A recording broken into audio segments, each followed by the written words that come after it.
So today,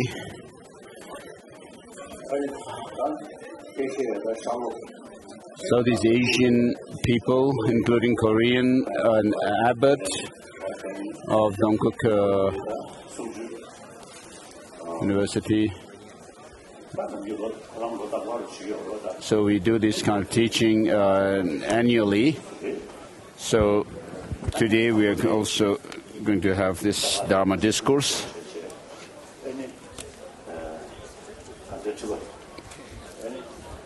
So first we'll have an inauguration ceremony for the throne holder of the Gaden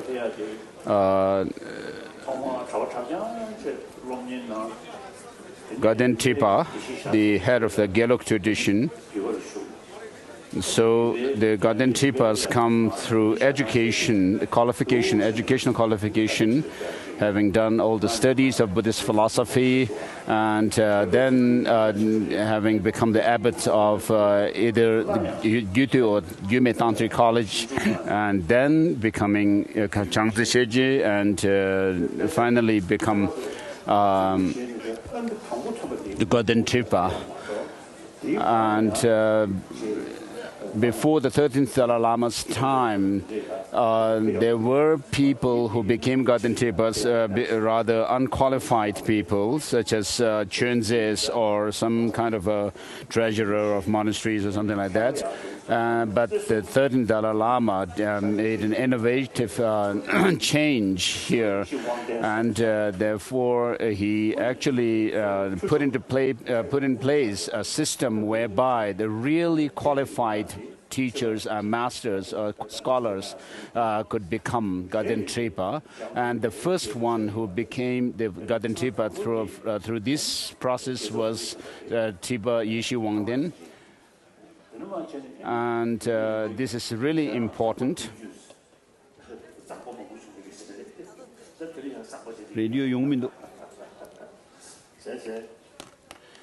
And the first Gaden Tripa after Tsongkhapa was one of his chief disciples, the master Gyaltsab Rinpoche, Gyaltsab Choje, Dharma Rinchen. So we need to keep up with this tradition of having qualified scholars and practitioners to become Gaden Tripa. So we'll have this ceremony for the new Gaden Tripa. Jeremy, you got the point now for that seat.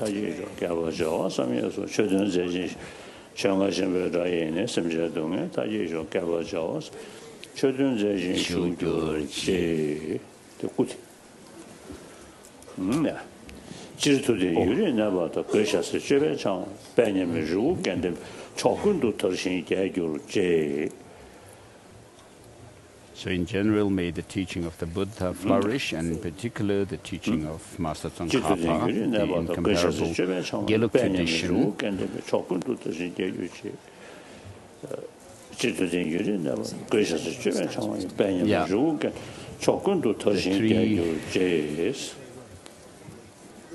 The Yapsistum, I think.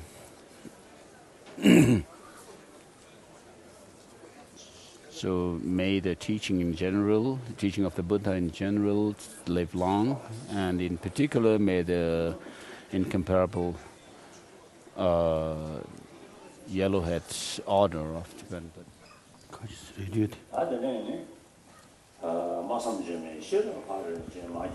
This is a praise to the perfection of wisdom, the mother of all Buddhas, which says homage to the perfection of wisdom, the mother of all Buddhas of the three times, past, future, and present, which is beyond words, inconceivable, inexpressible, unproduced, and unobstructed in the nature of space, the object domain of the object field of self-aware wisdom. And then the Heart Sutra mantra, that Swaha, 3 times.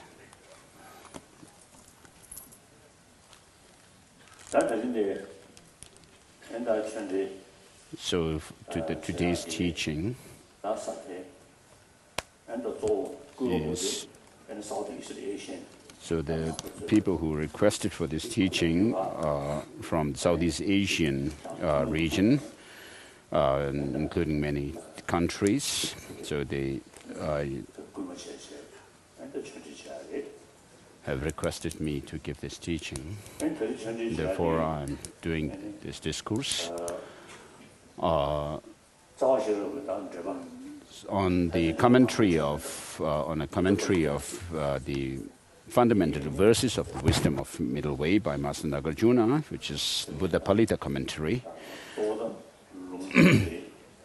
So mainly, this is going to be the reading oral transmission. So I've received this teaching, oral transmission of this text, Buddhapalita commentary, as well as Prasanapada by Chandrakirti also, and many other texts from the former Garden Tripa, the throne halter.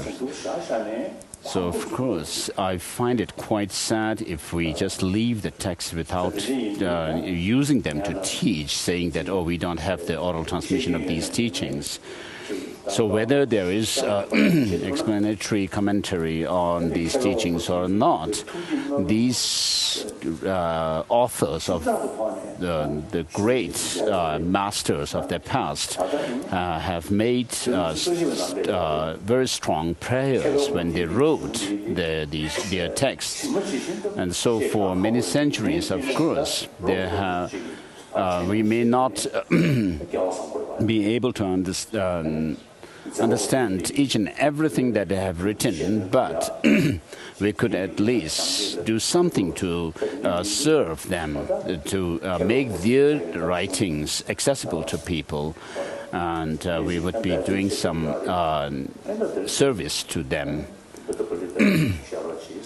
And so the Southeast Asian people, people from these Southeast Asian countries have requested me to teach this text, the Buddhapalita commentary, and they also worked hard to have translations in different languages like English, Chinese, and so Thai, and so forth. And so some of the chapters have been already translated, and we'll have the remaining text in the next years. So with regard to the explanatory transmissions of the different treatises, with regard to the words of the Buddha, for example, the 8,000 verses of Prajaparamita, perfection of wisdom, didn't used to have any particularly reading or explanatory transmission as such in the past, before the time of Yongdzin Yishe Gyaltsen. And from Yongdzin Yishe Gyaltsen, the tutor to the 8th Dalai Lama, one of the tutors to the 8th Dalai Lama, we have this transmission of the 8,000 verses of the Prajaparamita, and we should think about the general teaching of the Buddha in general, and whether it's, for example, in the case of the Sanskrit tradition, whether it's in Japan, Korea, Vietnam, and so forth, and also Tibet. I mean, for example, in Tibet, there have been the phases of the dissemination of the teaching of the Buddha earlier, and then the later dissemination. And during these disseminations, we have the traditions called the Nyingma tradition, Kagyu, Geluk, and so forth, coming within the category of the Sarma, the New Translation School, Sakya, and so forth. And so all of these Tibetan Buddhist traditions have their roots in the Sanskrit tradition that has come down to us from the Nalanda, the glorious Nalanda monastic institution. And so the writings of these masters of Nalanda monastic institution should not just remain in the altar for us to worship, but they should actually serve the purpose, as they have made their own aspiration to help others. And with regard to the Madhyamaka Karika by Nagarjuna, there is the oral transmission of and the Madhyamaka Karika and other writings, the 5 other texts which are collectively called the collection of reasoning. I have received the transmission from Sekund Tsenshab Rinpoche, and then later on, so this transmission existed, and then I also received the transmission on the Mula Madhyamaka Karika from Kuno Lama, Tenzin Gyaltsen, the master Tenzin Gyaltsen from Kinor. And during his, when he was teaching me, he clarified some of the words and in Sanskrit compared with the Tibetan. And so the Mula Madhyamaka Karika, one of its main commentary is Buddhapalita, and even Prasanapada, the lucid words by Chandrakirti, is based on this text. So, of course, for those who are not familiar with Madhyamaka, with the study of Madhyamaka text, it would be difficult for you to comprehend the meaning of this text just by listening to the teaching. Not only you, but even for me, if I have to really go into details of the text, it would be difficult for me and also to understand. But despite this difficulty, all of you have taken earnest interest in receiving the teaching, and I am also going to do my best to give to explain the text. And so you should not just suffice with receiving the transmission, but you should read the text over and over again after receiving the teaching. So usually when I give this kind of Dharma discourse, I first give an introductory teaching on the teaching. And having understood the teaching well through this introduction, then when you people gain some faith in the teaching, then I usually give teaching. So for the introduction,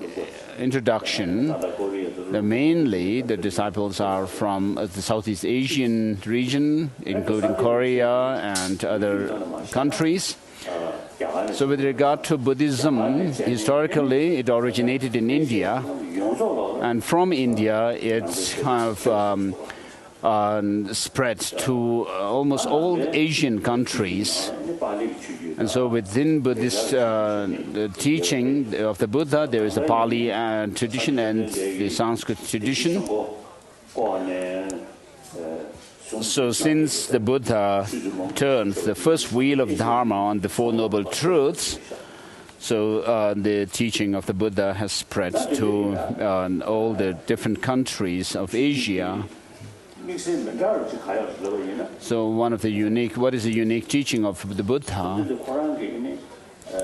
So the Buddha himself has said, "O monks and scholars, just as the gold is tested by rubbing, cutting and burning, likewise you should examine my teaching and then accept it, not because you have faith or devotion in me." And so, how to go about with the teaching is by using logic and reason.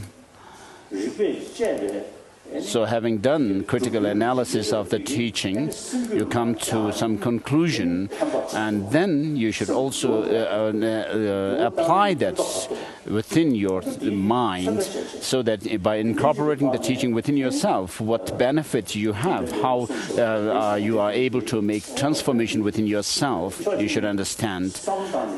And therefore, on the one hand, the Buddha's teaching must be understood and gained conviction in by doing critical analysis into the teaching, and then you should also find it to be beneficial and helpful for transforming your mind when you apply it within your mind. So, of course, all the teachings of the Buddha, all the teachings of the religious traditions of the world are good. But with regard to the Buddha's teaching, you should be able to make the distinction between those teachings which cannot be taken literally and those teachings which are definitive and can be taken literally.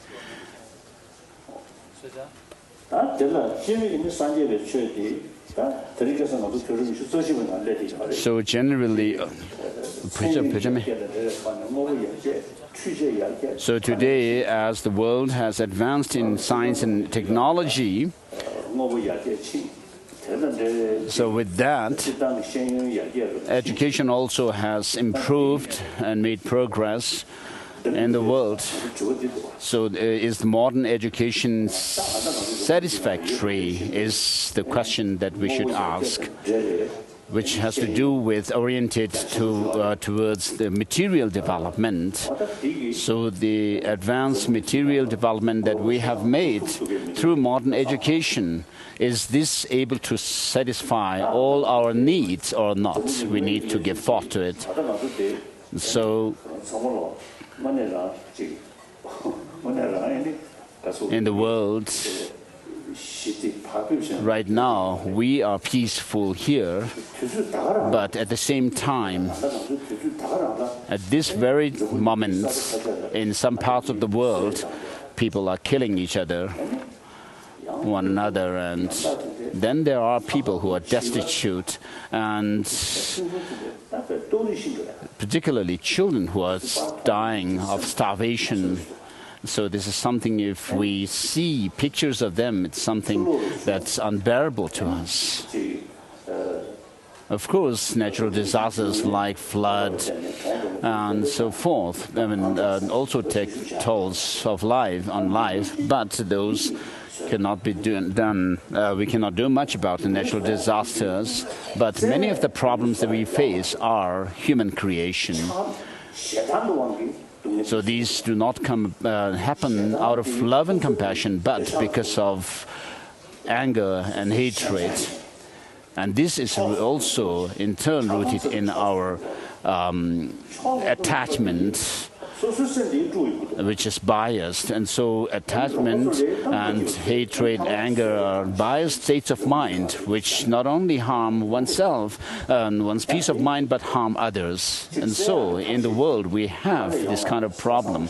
Is there a solution to this or not? If you think about it, of course, there is a way out of it. So many of the scientists today say, after they're doing research and experiment on the nature of mind, for some of you it may be new information, having had dialogues with modern scientists for over 30 years now. Let's take tea first. The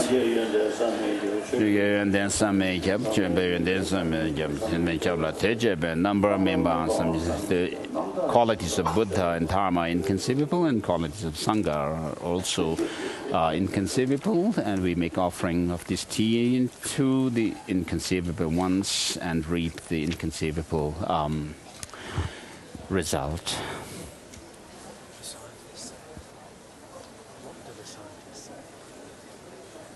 Not yet finished.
Translation, English translation, no. Chinese translation, Korean translation, Deo. Tablo de payo. Oh, can you hear? Good. Yeah. And Vietnamese translation. Vietnamese. Thai. No. Thai translator. Right. It's Thai. Who? Translator.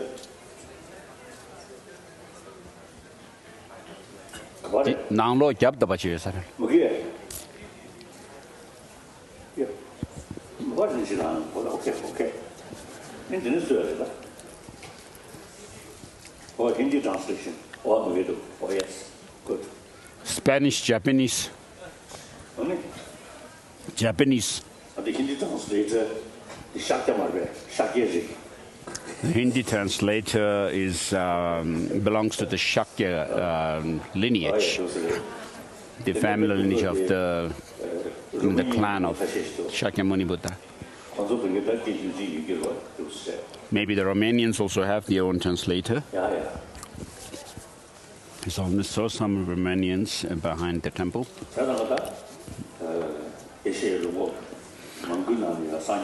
So in many Asian countries, Buddhism has spread for over 1,000 years.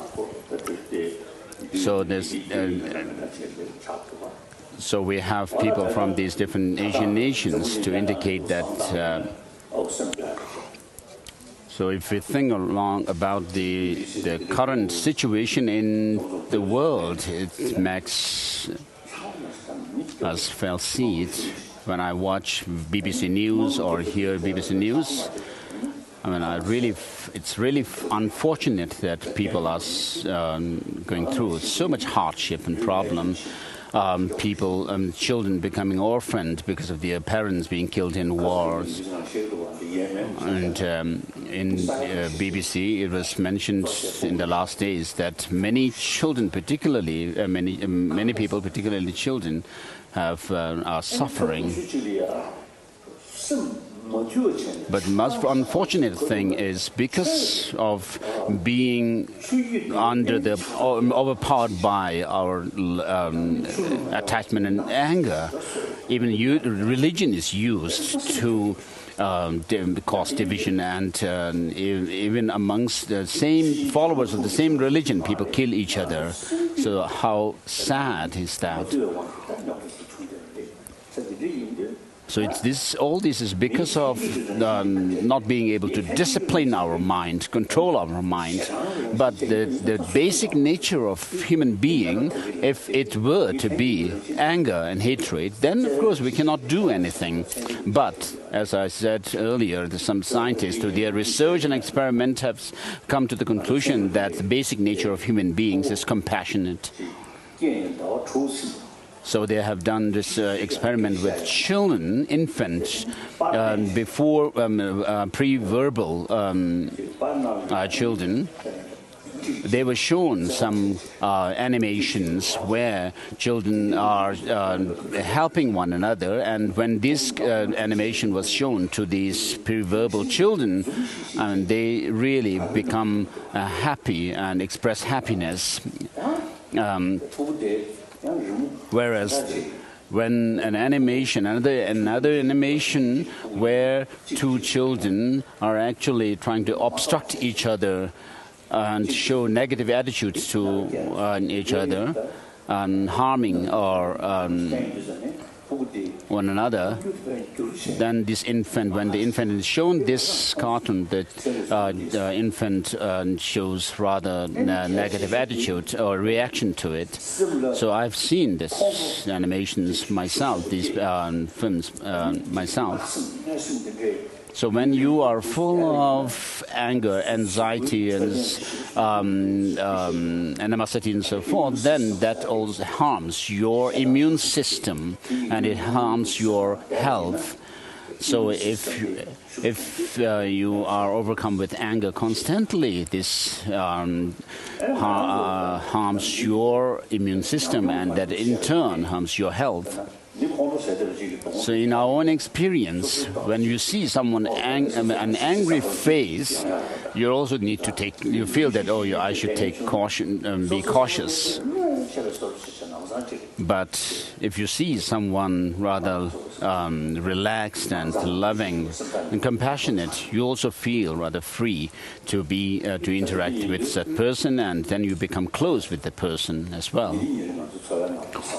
So in our daily life, if you think along these lines, I mean, if we are happy, if we are in a happy and jovial atmosphere, we are happy. If people are rather, showing stern face to one another, that's not going to give that be healthy. And then in this world there are 7 billion people. All of them are born from their mother and nurtured by our mother's breastfeeding milk. And therefore, from scientific finding, when we understand that the basic human nature is compassionate, and also biologically also we have this seed for compassion, which brings people together. So however powerful, educated and authority someone may have or may be, and if the person remains lonely, then that doesn't help the person. We are in a social, we are social animals, and therefore we are dependent on others for our survival. And when that is the case, if you remain alone, that's not going to be helpful. In the past, of course, people remained rather independent from one another in different countries, different communities. But today, the world is heavily interdependent in such a situation and reality. If the whole world is compassionate, loving, and so forth, you as an individual will also benefit from this. And if you remain rather disturbed mentally, I mean, that harms yourself. That's a loss to yourself. I mean, you are at the losing end. So basically, biologically, we are equipped with the love and compassion that is within us. And then we as human beings have this critical intelligence, the faculty called intelligence, which is not there in the animals. And so with this basic seed for compassion and love that we have, if we are able to use our critical faculty to analyze the reality of things, and see the pros and cons of love and compassion, and remaining in rather anger and attachment and so forth. So we can actually see what's good and bad for us between these two. So as we have the basic quality of love and compassion, and also this intelligence, we can actually weigh the benefits and the harm of our loving nature and attachment and anger and so forth. If we check closely, we, of course, do not want defeat or loss.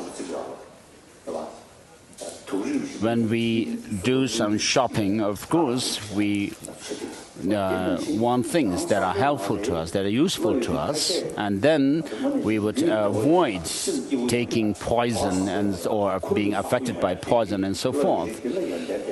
So in the external world, we make this kind of distinction. Similarly, in the internal world of mind, we need to see what is beneficial to us and what is harmful to us.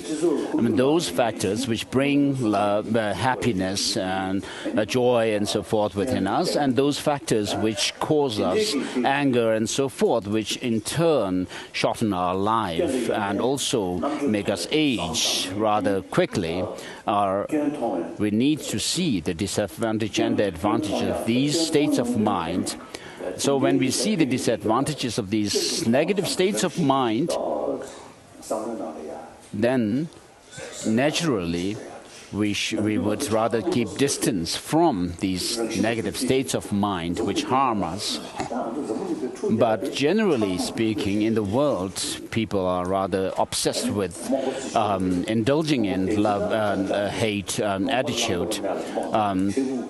Attachment and anger are seen as something beneficial, and because of that, we suffer.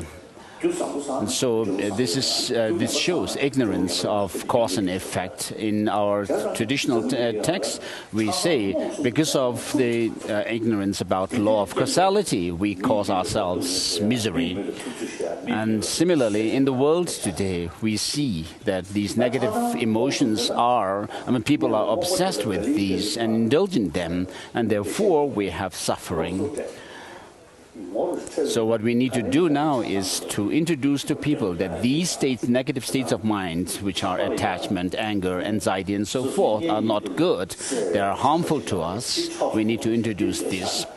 And then also attachment. Although we have some kind of love towards our near and dear ones, we should still understand that they are biased. I mean, it's biased.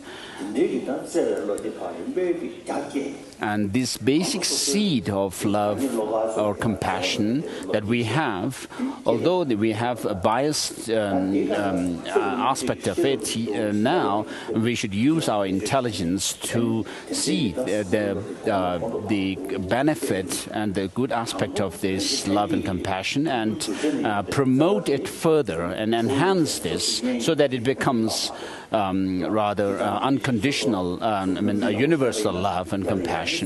Of course, in the beginning, we have a very limited love and compassion towards our near and dear ones. I mean, because of this limited love and compassion, when we see someone who is harming them, we actually become angry at them. And whereas what we must think is that all living beings, all sentient beings, are same in wanting happiness and not wanting suffering. And therefore, despite the difference in their attitude, whether they are loving to us or have negative attitude towards us, they all want happiness and do not want suffering. And with the help of our intelligence, we must be able to gain this insight into all living beings wanting happiness and not wanting suffering. So this is using our common sense, by using our intelligence, which is able to see what is good and bad.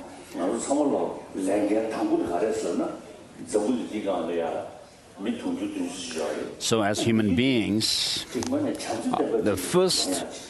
my first commitment is to have a compassionate world amongst the 7 billion people on this earth.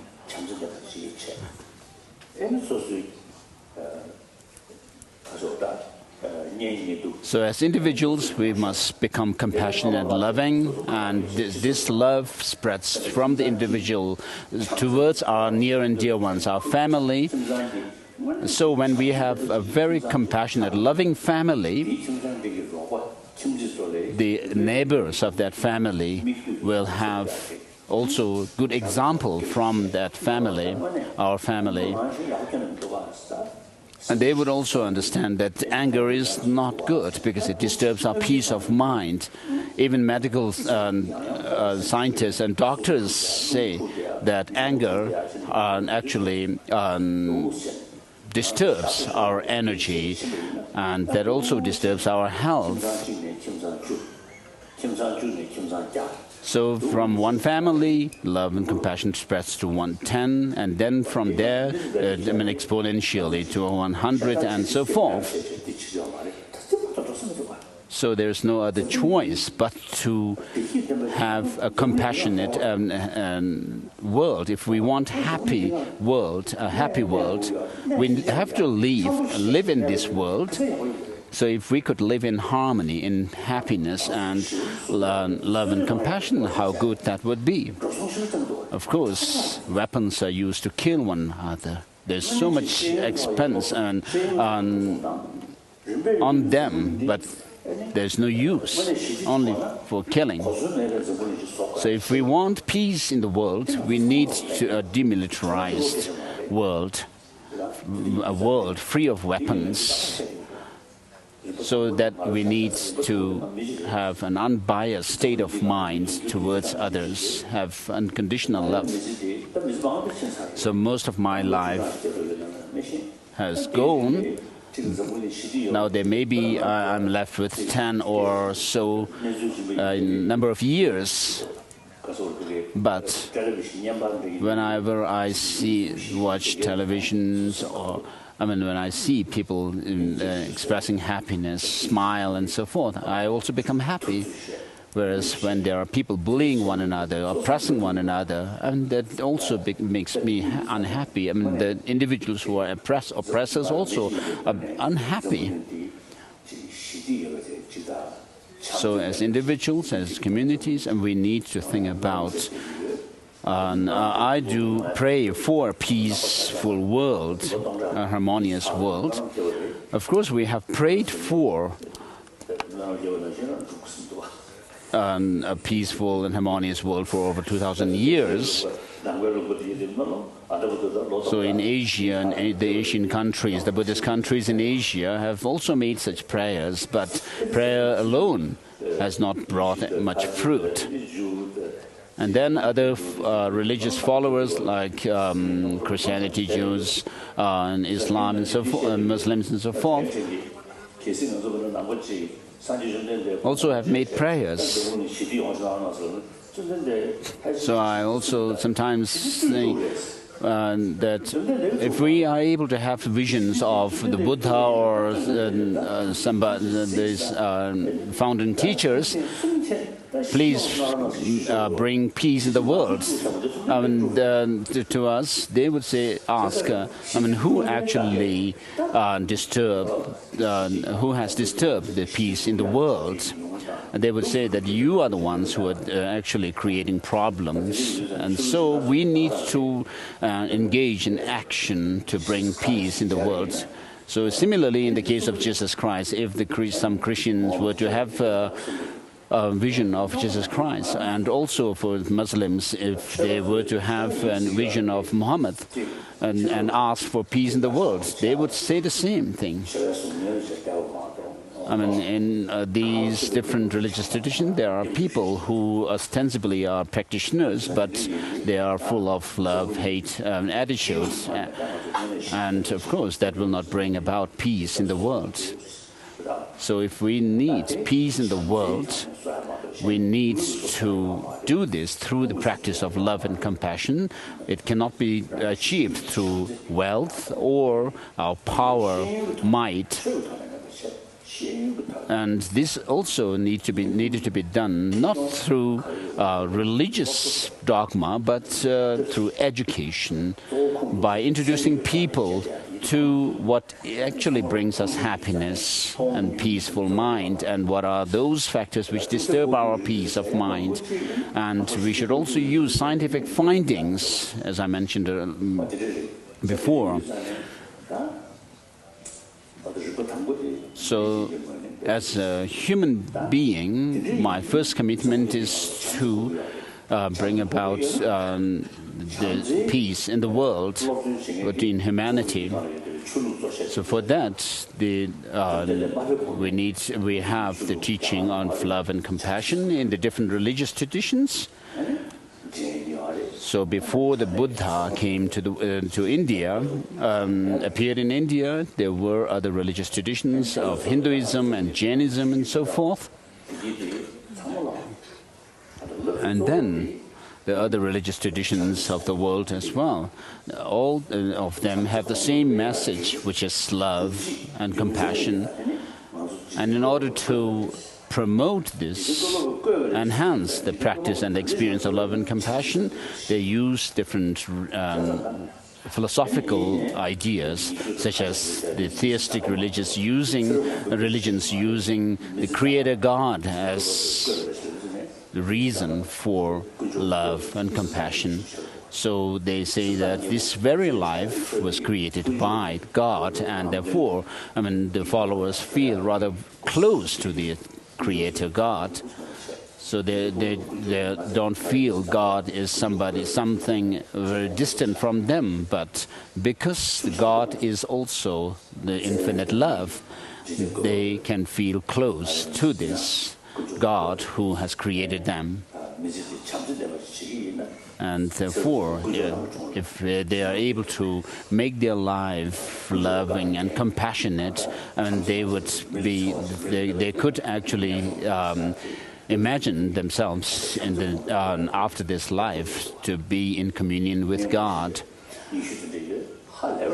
So I have Christian friends, incredible people, such as Mother Teresa, who helped many poor, destitute people incredibly. And then also Muslim friends who are giving great service to their people in humanity. And so all the religions have the potential for promoting love and compassion, and it is worth doing that. The Christian brothers and sisters are very dedicated to serve people in remote areas, establishing schools and also clinics, hospitals. So many Christian brothers and sisters do that. Of course, they also do missionary work of propagating their own religion.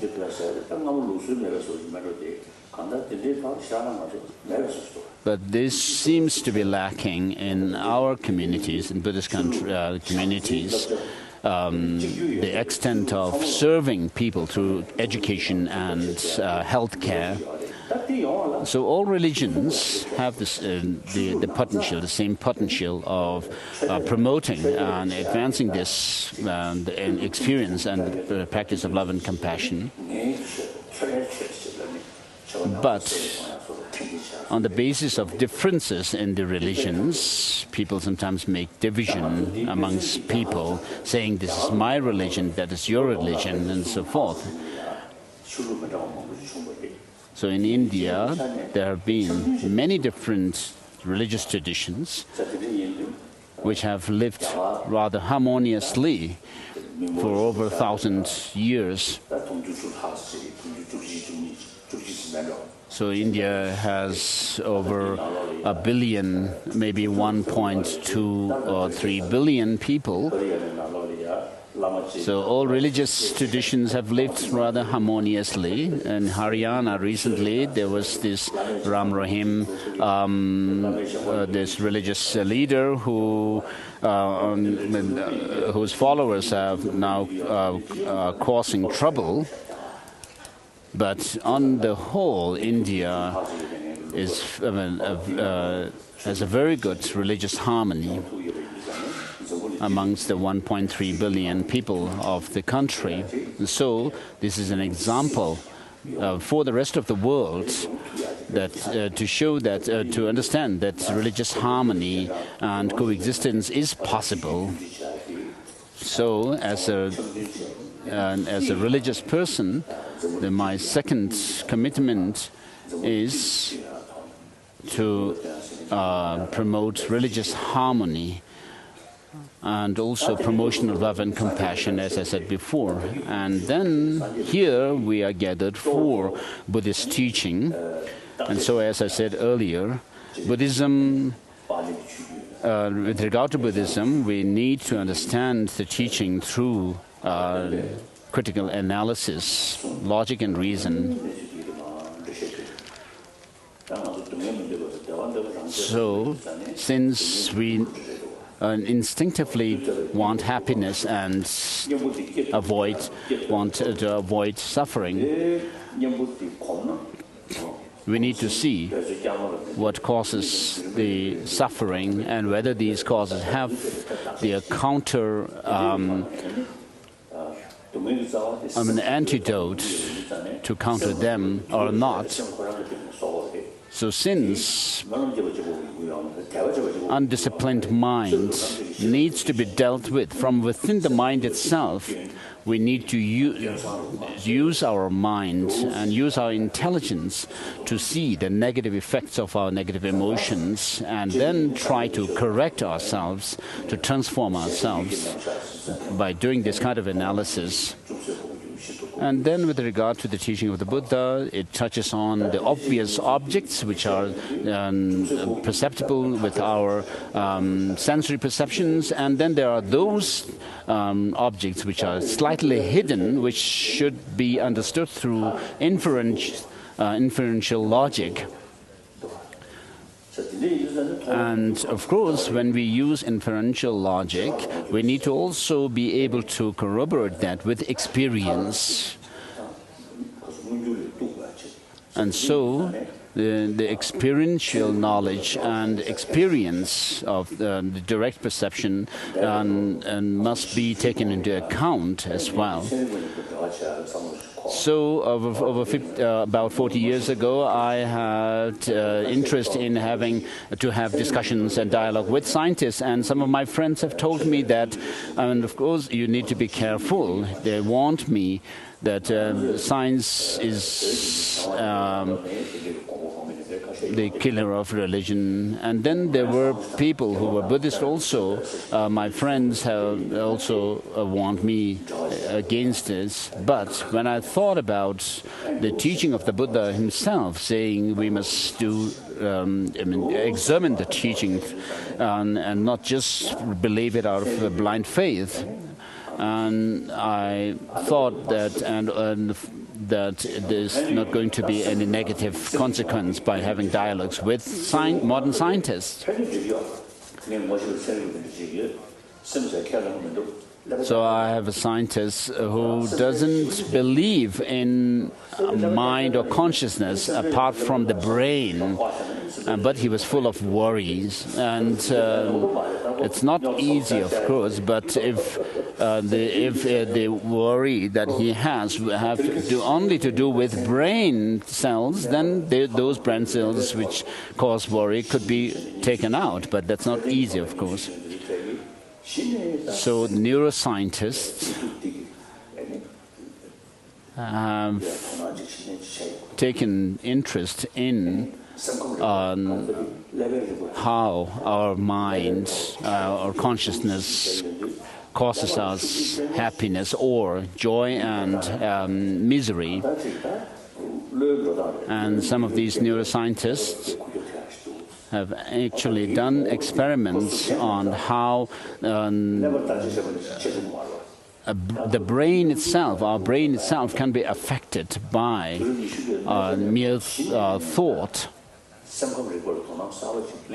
So towards the end of the 20th century, the scientists started taking interest in mind and as an entity which is separate from the brain and neurons. So, of course, mind or consciousness did not become a field of scientific research because it's not material or physical. But towards the end of the 20th century, people began to gain some interest in doing some kind of research on mind. So in India, in the Jainism and other Hindu traditions, as well as Buddhism, they have meditation practices. And within the meditation, they have meditation on samadhi or shamatha, calm abiding, and also vipassanas, extraordinary or insight. And so these have to do with mind, and therefore, where there is these kind of practices of meditation, there is more explanation about the workings of mind, the different aspects of the mind as well. And so all the religious traditions, the traditional religious traditions of India have the explanation of mind. Of course, modern science started in the West. But when it comes to taking interest in understanding psychology deeper, then the Western scientists today are taking great interest in the Eastern traditions. So as Buddhists, our traditional religion is Buddhism. And the Buddha himself has said, not committing any wrongdoing, unwholesome actions, and cultivating a wealth of virtue, which is common to other traditions as well. But the unique teaching of the Buddha is to do with the third line, which says that you have to tame your mind thoroughly, and this is the teaching of the Buddha. So this transformation has to come through by using our critical faculty called intelligence, not merely by doing single-pointed meditation, concentration.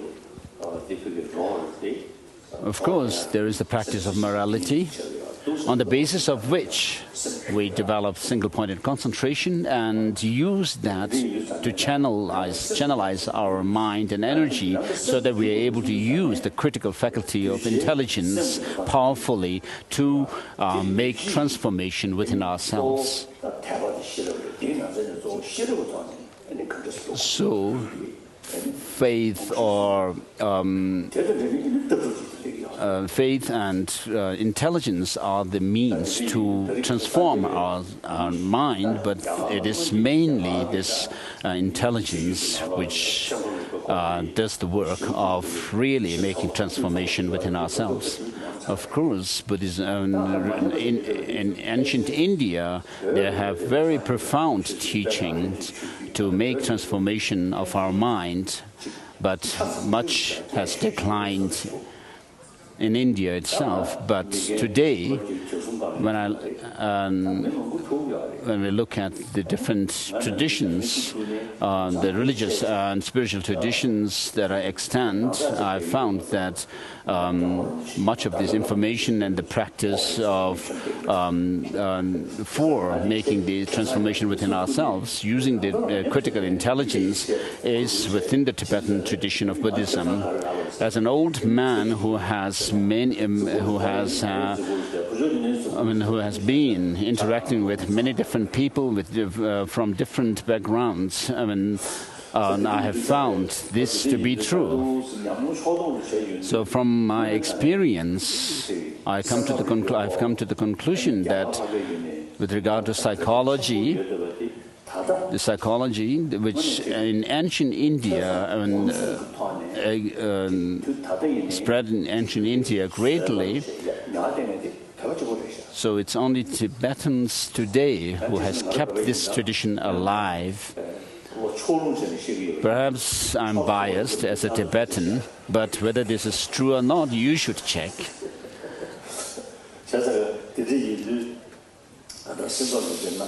So with regards to this system of mind or emotions or psychology, the ancient Indian tradition is really amazing.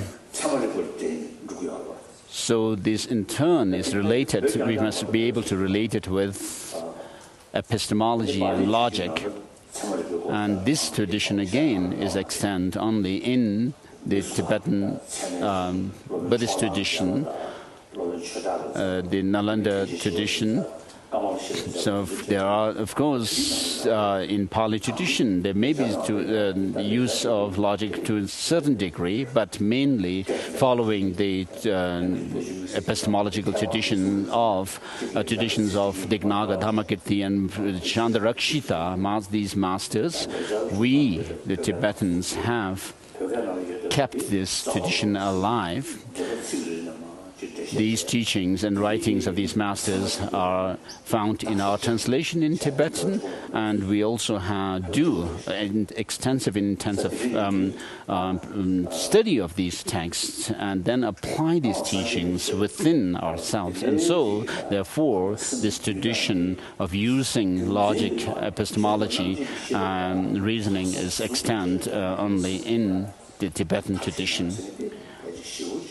So, using the philosophical understandings and finding the truth of these through logic and reasoning is really, and then making transformation in our mind is really amazing. We don't need to, of course, talk about past and future lives or nirvana and so forth, but even talking in terms of this life as human beings, we could use this knowledge to create a more peaceful mind. So, Master Chandarakshita was the one who was responsible for disseminating and implanting these teachings of the Buddha from the Nalanda tradition on the Tibetan soil, where we have the profound philosophical teachings and also combining this study of them through logic. So this tradition that we as Tibetan Buddhists have kept alive, we can now share it with other Buddhists from Japan and other Buddhist countries and also Theravada countries. We can share this. So we can also learn from their tradition as well. So we could have exchange of wisdom. As Buddhist followers of the same teacher, we could do this. Of course, we have our own traditions, but we could also translate the wisdoms found in other traditions of the other Buddhist countries, including the Theravada tradition, into Tibetan, and those that are not in their language and their culture, we could also have translations of the Tibetan texts into their languages. And so in this way we could serve the Buddha Dharma through common collective effort.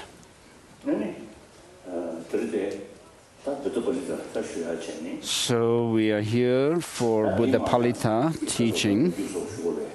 So with regard to the historical background to this teaching, sharing my own ideas and thoughts as well as experience.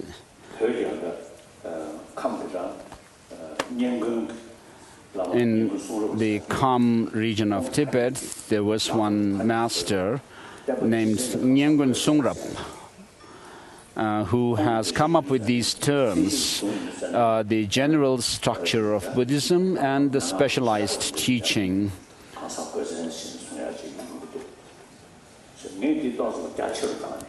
So he uses these terms to refer to the general approach of the teaching of the Buddha, which are meant for general practitioners, and then particularly specifically tailored teachings of Tantra. And I have expanded on this and come up with this idea of the sutra teachings being the general structure or general approach teaching, and then the tantric teachings are those specialized teachings. So of course there may be some different ideas from different people, But with regard to the, even within Tantra, there are some tantric mandalas where the Buddha appears in the form of monastic celibate, monastic in monastic robes, but most of the tantric teachings were given or taught by the Buddha himself, arising in the form of a main deity of the mandala, and then giving the transmission of the tantric teaching to a very specific disciple. And because of the difference in the different mental dispositions of the disciples, the Buddha appeared in different deity forms in the mandalas, and different mandalas. And so we have varieties of mandalas.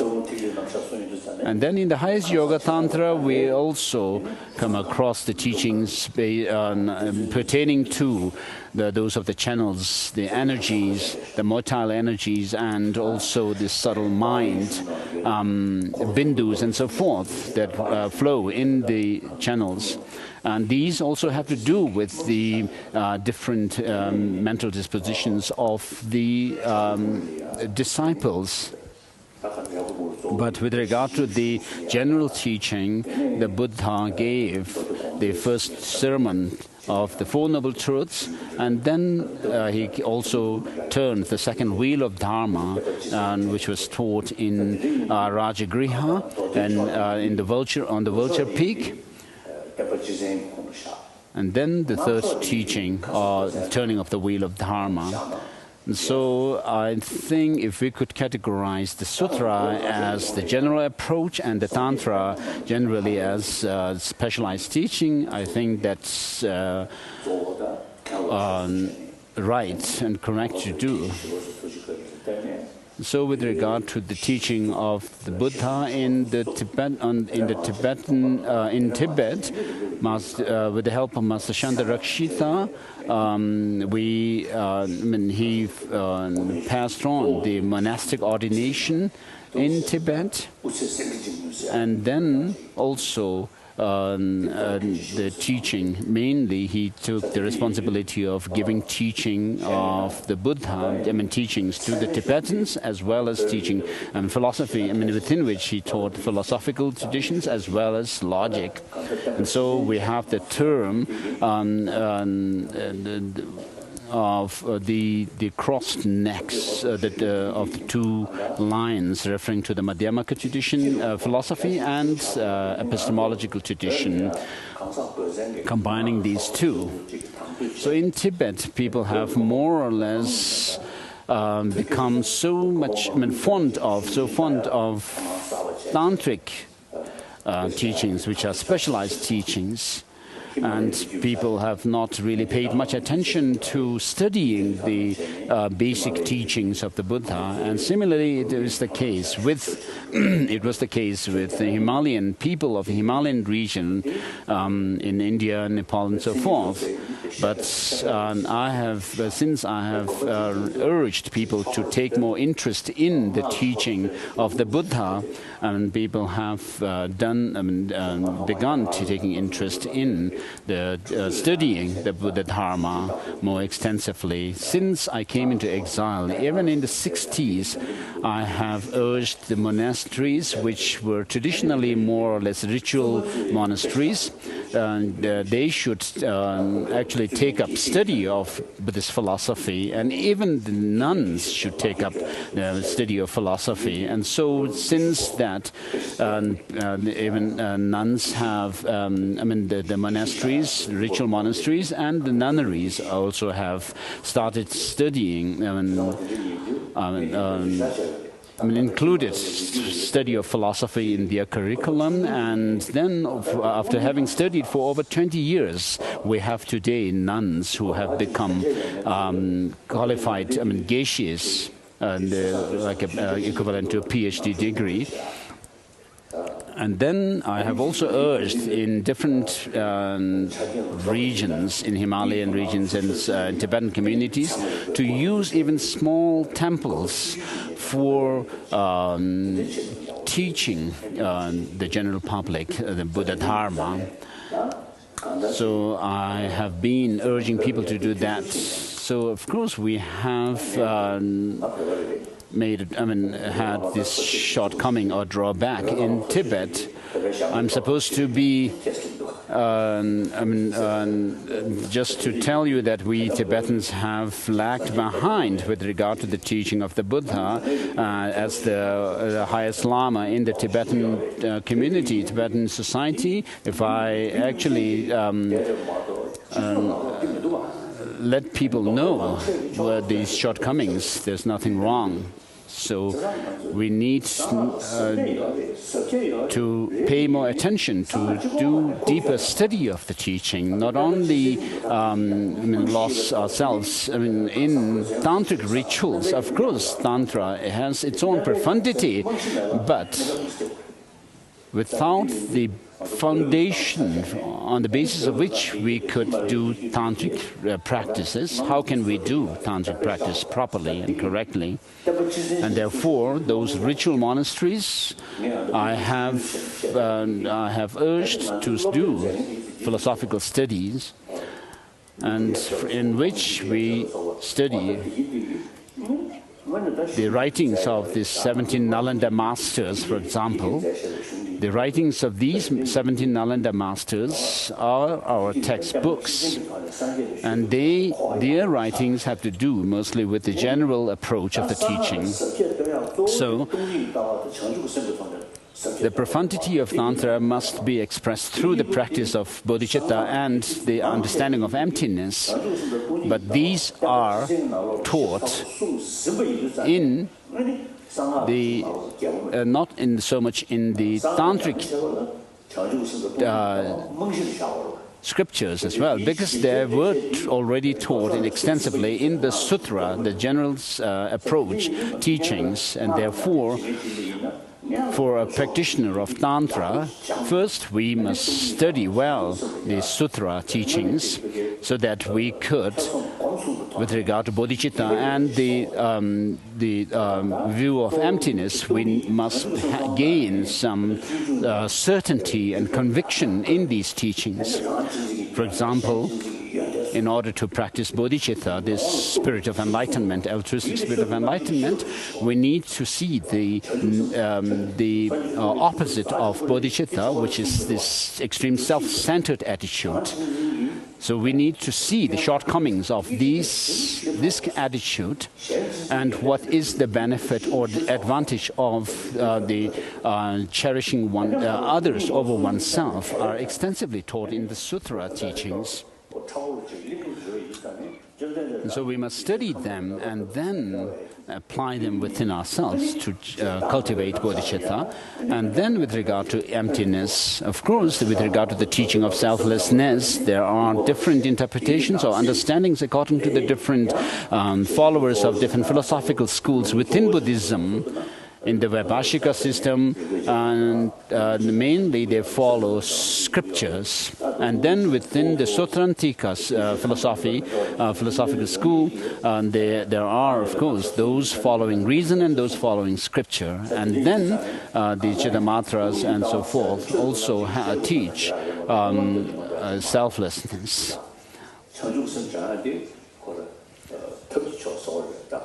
So understanding emptiness and developing bodhicitta needs to be done through by cultivating our wisdom. And so with regard to emptiness, for example, or selflessness, we need to use this critical faculty of intelligence in order to gain insight into emptiness. What His Holiness is asking, when should we have a break? Somebody said 10 o'clock. So for 15 minutes, we'll have a break here. So those people, so those who need to go to the loo, please go. Go to the loo like that. Loo.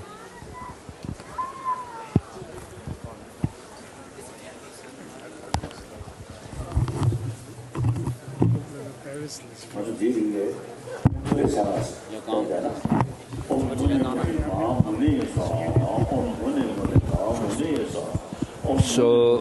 in the meantime, we will recite this mantra of Buddha Shakyamuni, Om Muni Muni Mahamunaya Swaha. Om Muni Muni Mahamunaya Swaha, Om Muni Muni Mahamunaya Swaha, Om Muni Muni Mahamunaya Swaha, Om Muni Muni Mahamunaya Swaha. Om Muni Muni Mahamunaya Swaha, Om Muni Muni Mahamunaya Swaha, Om Muni Muni Mahamunaya Swaha, Om Muni Muni Mahamunaya Swaha, Om Muni Muni Mahamunaya Swaha, Om Muni Muni Mahamunaya Swaha. Om Muni Muni Mahamunaya Swaha, Om Muni Muni Mahamunaya Swaha, Om Muni Muni Mahamunaya Swaha, Om Muni Muni Mahamunaya Swaha. I'll take a break here. Sure.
Om Muni Muni Mahamunaya Swaha, Om Muni Muni Mahamunaya Swaha.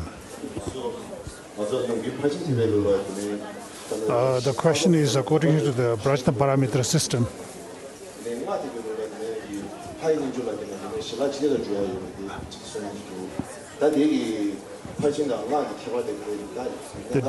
the question is the difference between the Prajna Paramita system and the Vajrayana system, because in the Vajrayana system, it is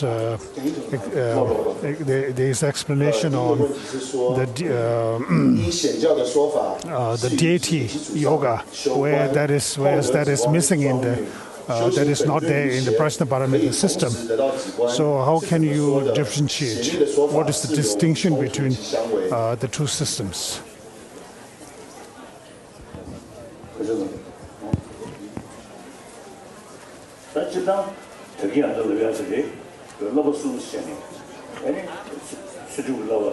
So His Holiness says, as explained earlier, there are the three trainings: wisdom, the discipline, and concentration.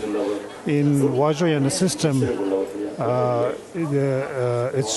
you have to also train in the concentration, wisdom, like that. And in Prajna Paramita system also, you talk about the training in the combination of Vipassana and Shamatha simultaneously. But the real subtle practice on the wisdom and Shamatha and wisdom occurs in the Vajrayana system.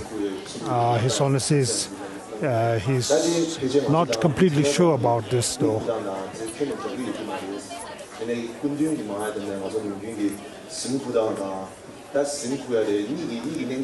This is about the sleep yoga. I'm sorry, I missed the question. His Holiness says the dream yoga, there is a practice, but in order to engage in dream yoga, you have to first train oneself well in the practice of the clear mind, clear light during awakened time, like the three bodies through the Vajrayana system, like the Sambhogakaya, Nirmanakaya, and Dharmakaya. And then you should apply that in dream yoga. But I don't have such high practice. But I do have some experience in practice of like emptiness, bodhicitta, like in dream yoga. But I don't have such high practice of deity yoga in my dream state. No.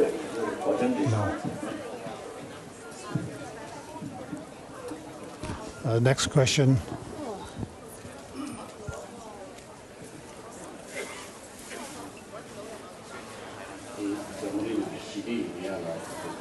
In order to create world peace, how to His Holiness explained advice on disarmament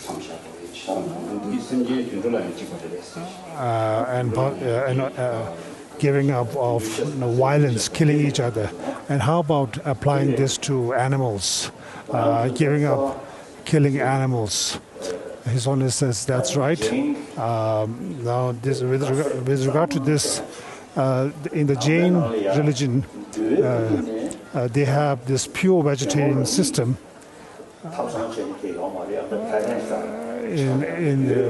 In the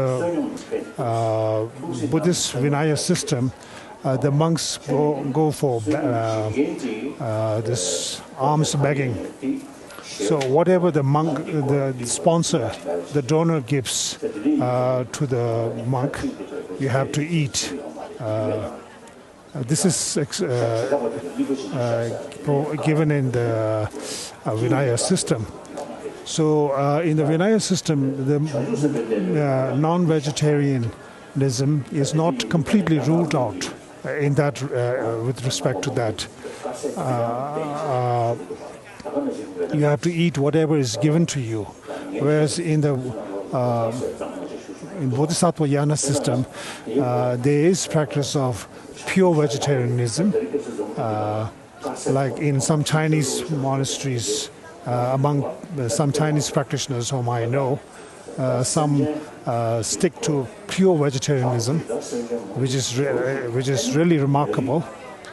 And now, in this world, like people, there's a lot of people take non-vegetarian and kill huge amounts of animals.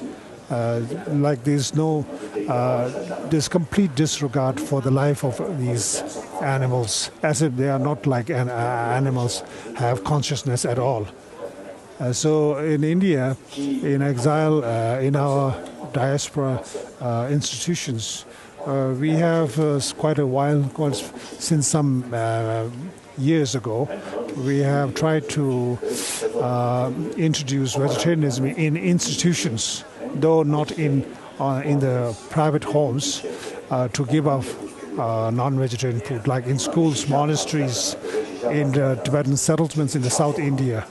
Like we have also given a stop to poultry farming, like for the sake of egg, producing egg, and like for producing pork. So we have stopped those things. From the beginning, actually, these things, we have not gone into such ventures. And myself privately, personally, since 1964, I've tried to completely give up non-vegetarianism for about 10 years. Then, for a few years, then I fell very badly sick through jaundice, and for a few weeks I became seriously ill. My body became completely yellow, with my eyes, my nails, all became yellow. And then Tibetan doctors and Western doctors, allopathic Western doctors, both advised that I should go back to my habitual, my normal diet. So I was compelled to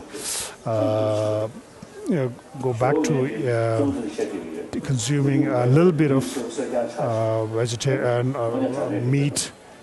Later on I make a joke and say at that time I became completely yellow, so I became like a living golden Buddha. So what happened was later on and then many years later I had developed stone in my gallbladder, and then I had to some years back I had to completely remove my gallbladder. So I feel like being in a state of contradiction, because I tell people it's important to be vegetarian, but at the same time I myself still occasionally sometimes consume non-vegetarian food. So now in the sutras, the Buddha have very often remarked that what kind of food you should take. The Buddha said you have to always see what is more important and relevant. And so, but this is like a specific advice. But generally speaking, it is important to become vegetarian and try to follow such a diet system. It is on the whole very good. And so we have also given up poultry farming, and also breeding pigs, like that sort of thing. And then on the global scale, like disarmament, non-proliferation of nuclear arms. These are something like mass movements, like the global, like mass movements should sort of engage in such movements. Next question.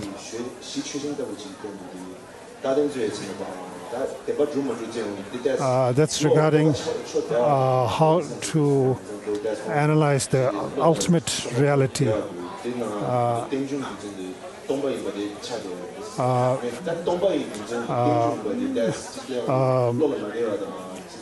It's easier to understand, sort of visualize. If you say, if something is dependent arising, it should be empty. But it is more difficult to understand if you say it is empty, and so it is dependent arising. So what to do about this?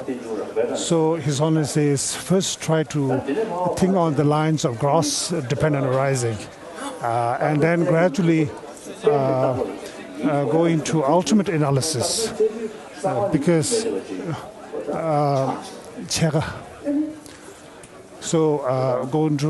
try to go into ultimate analysis, in which one try to see if there is anything, if you analyze in the ultimate sense. And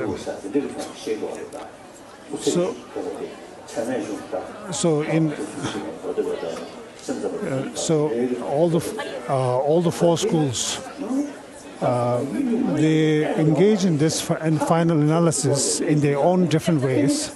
And now in the Madhyamika system, their conclusion is that when you completely do final analysis, nothing can be found.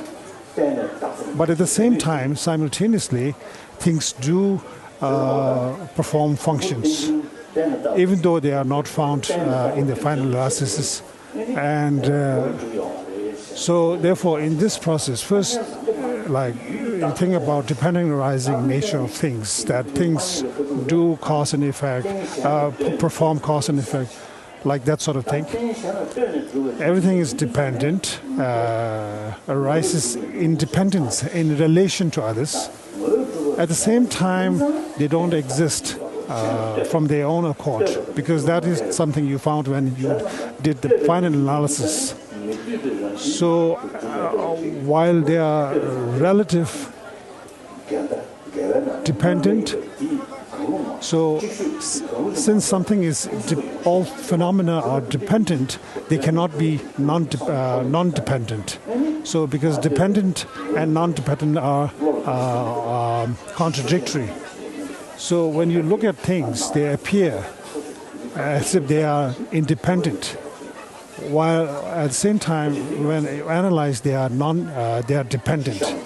So these are contradiction, and therefore one comes to one conclude that things appear. Things don't exist as they appear, because they appear as independent while they are not. Practice Tantra if he or she did not learn Tantra. Sutra. Next question. Someone should not practice Tantra if someone has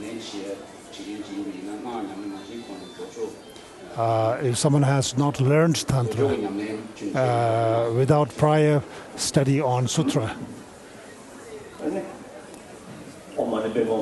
So His Holiness says,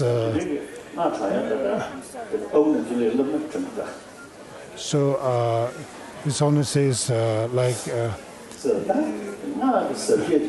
the profundity of Mantrayana, Vajrayana comes through the practice of Deity Yoga, which is involved with the understanding of emptiness of the Deity.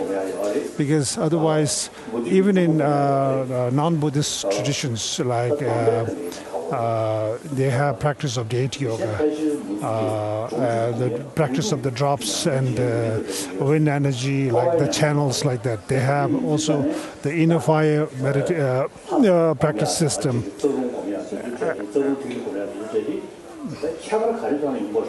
So, but the difference, according to Kuno Lama Rinpoche, who once told me, just Deity Yoga is common to both Buddhism and Hinduism, and the difference in the two systems arise due to the fact that in Buddhism,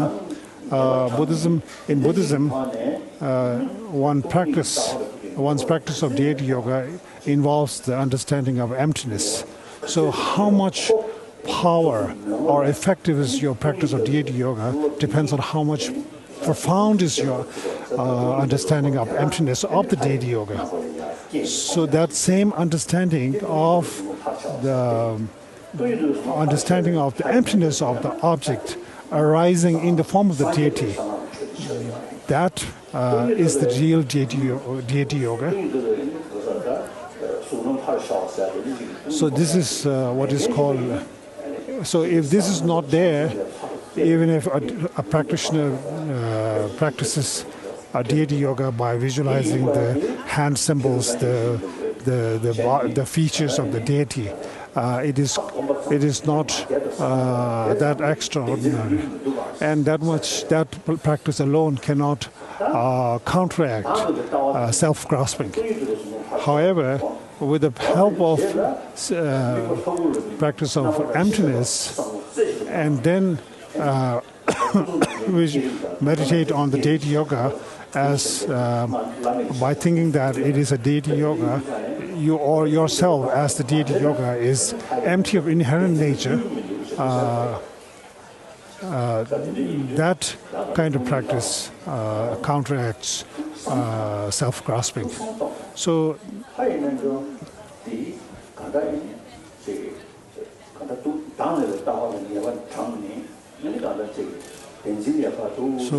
Deity Yoga. So you just think by yourself. The main point is to counteract and to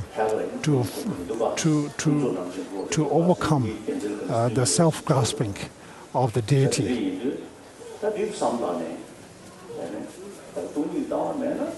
So therefore, the understanding of emptiness is essential, indispensable. Without that,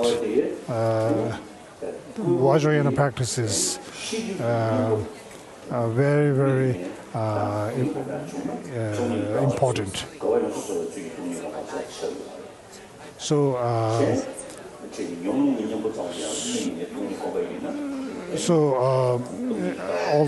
Simultaneously, if the practice of emptiness, just for the sake of eliminating afflictive emotion, the obscuration of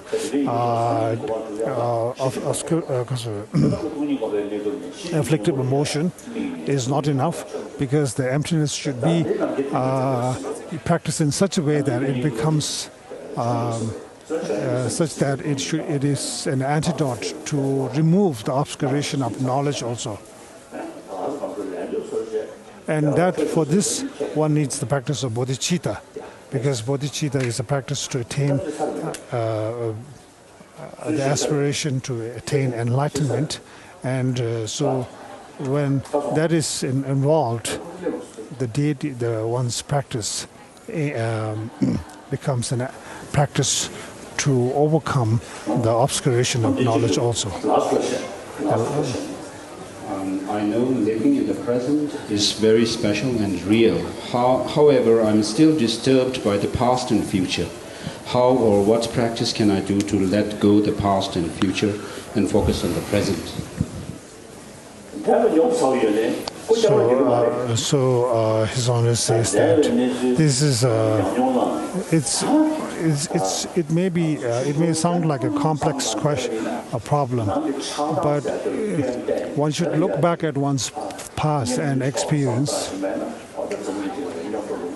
So through one's experience, one realized that as long as one's mind is not calm and peaceful and tamed, there's no the problems keep on rising. One's life cannot be peaceful. Look at the world's history. A lot of fighting. About 200 million people died in the past, in the world history, through violence. So past is past, it's gone, it won't come back. Now the future is yet to come, and we have, if we act properly, we can sort of somehow reshape it and in such a way that we can make it not like the past. So that's something we have in our hand. It is something worthwhile doing, and everybody has to, not only Dharma practitioners, even all human beings who desires happiness and do not desire unhappiness should take responsibility and make effort to make the 21st century and the following centuries a better one. I also always think in that way.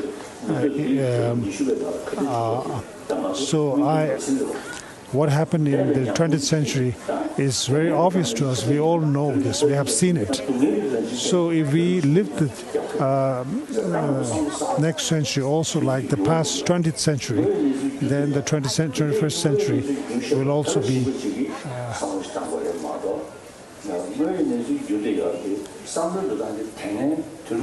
same as the 20th century. So we should not think of like victory for oneself alone and then defeating, suppressing others. Whatever we do, we should engage in dialogue and based on understanding and consideration for others.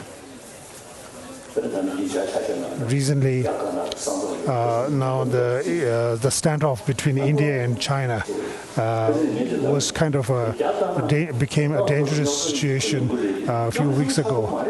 He's only told the media people it won't become a big problem because both China and India do not have the power to eliminate each other.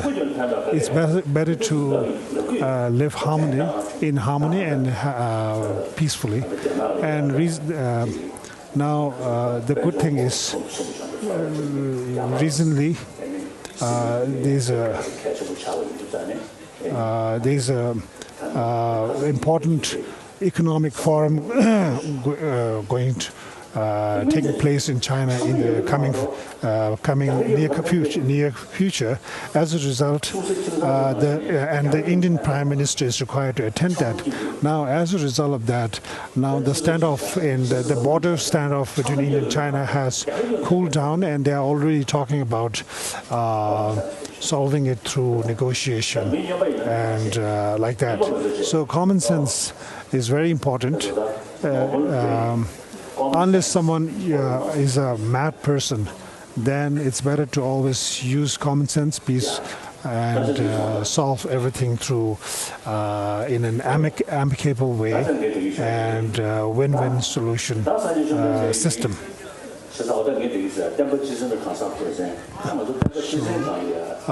Now His Honor says now back to teaching. About this practice of general Buddhism and specific teachings by the Buddha. Now, one of you.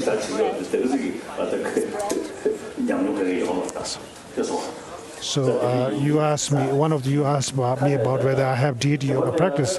I don't have that any high practice. In my, of course, I have a lot of commitments like Gaya Samaja, Hey Vajra, Yamataka, like that. And these I do by using the text. And the real practice of these high tantras requires high level of concentration, and I'm so busy that I don't have time to even develop concentration. But I spend a lot of time meeting people and trying to help people with whatever little I know.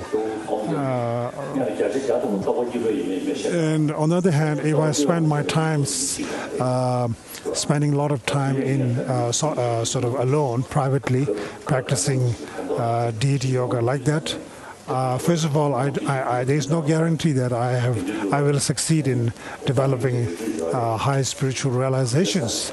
Secondly, I would not be able to help too many people. And in the life story of the first Dalai Lama,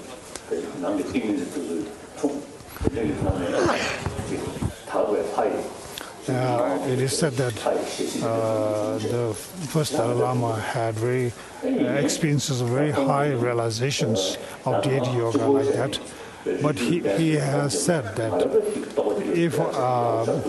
if I stay in solitary confinement practice, it is good for me personally because I will attain high realizations. But in that way, I would not be able to help many people.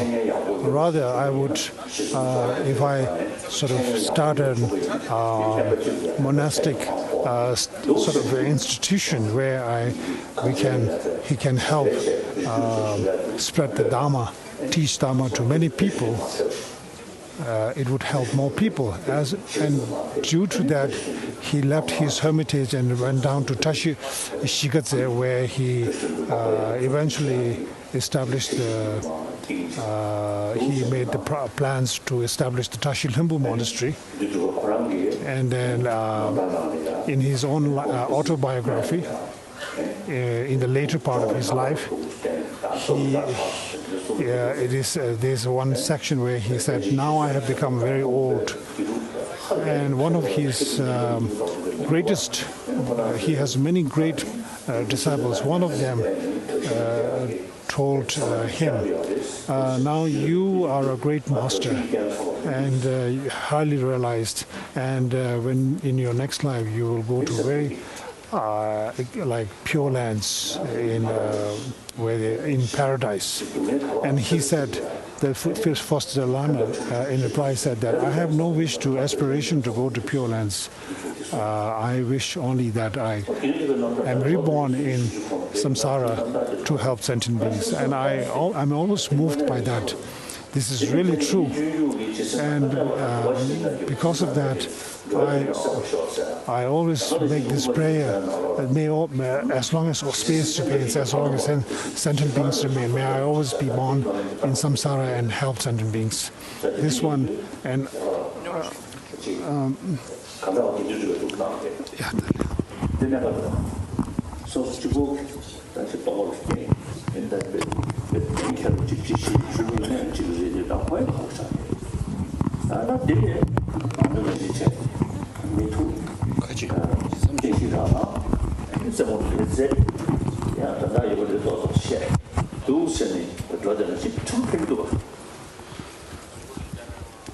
So the way I have lived my life, serving people, giving teachings, and also enjoying fun, actually has benefit for others,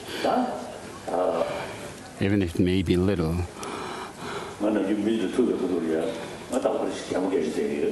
So whenever I meet people, I always smile and sometimes poke jokes, crack jokes with people, and for example, with security people, the police who got in my residential area, they really stand very firmly and sternly and have very stern face. And when I try to crack jokes with them, they don't laugh. And then I tickle them, and then they start laughing. So then it's good, isn't it, to smile and laugh at each other rather than showing a stern, serious face. Do you prefer a stern face or a laughing, smiling face?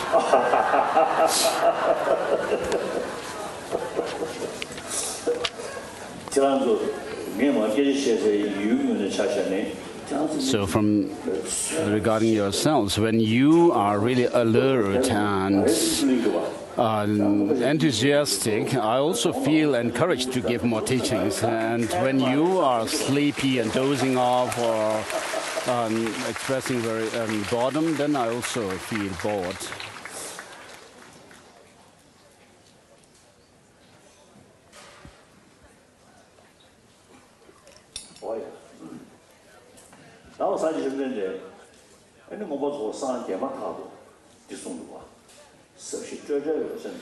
Right after his enlightenment, the Buddha has said this Dharma, which is nectar-like, which is profound, peaceful, devoid of any reification, uncompounded and clear light. If I were to teach this to others, nobody will understand me. Therefore, I'll remain in the forest in silence. So the social situation, reality in the Buddha's time was that the people were believing in some kind of an Atman or an independent self, and therefore he was referring to having discovered the selflessness. And so that becomes very profound and difficult for people to understand. But gradually, as people became more receptive to him, then the Buddha began teaching to others. And then he started the monastic ordination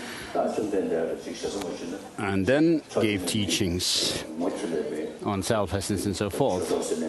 So the first 5 human disciples were the Buddha's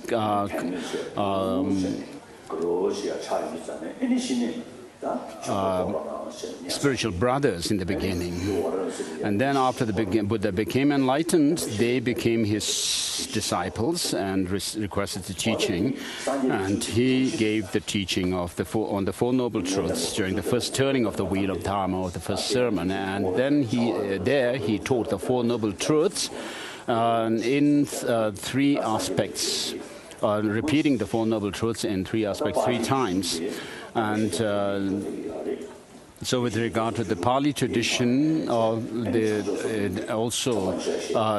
the teaching of the Four Noble Truths becomes the foundational teaching of the Buddha Dharma. And the Pali tradition also pertains to that. teaching of the Four Noble Truths. And within this teaching, there's teaching of the Noble Truth of suffering, its origin, the cessation, true cessation and true path. And so whether nirvana is possible or not, we need to check on how we can attain true cessation. Of course, the religious traditions of India do talk about moksha or mukti, nirvana and so forth, but how do we actually attain that? It comes finally to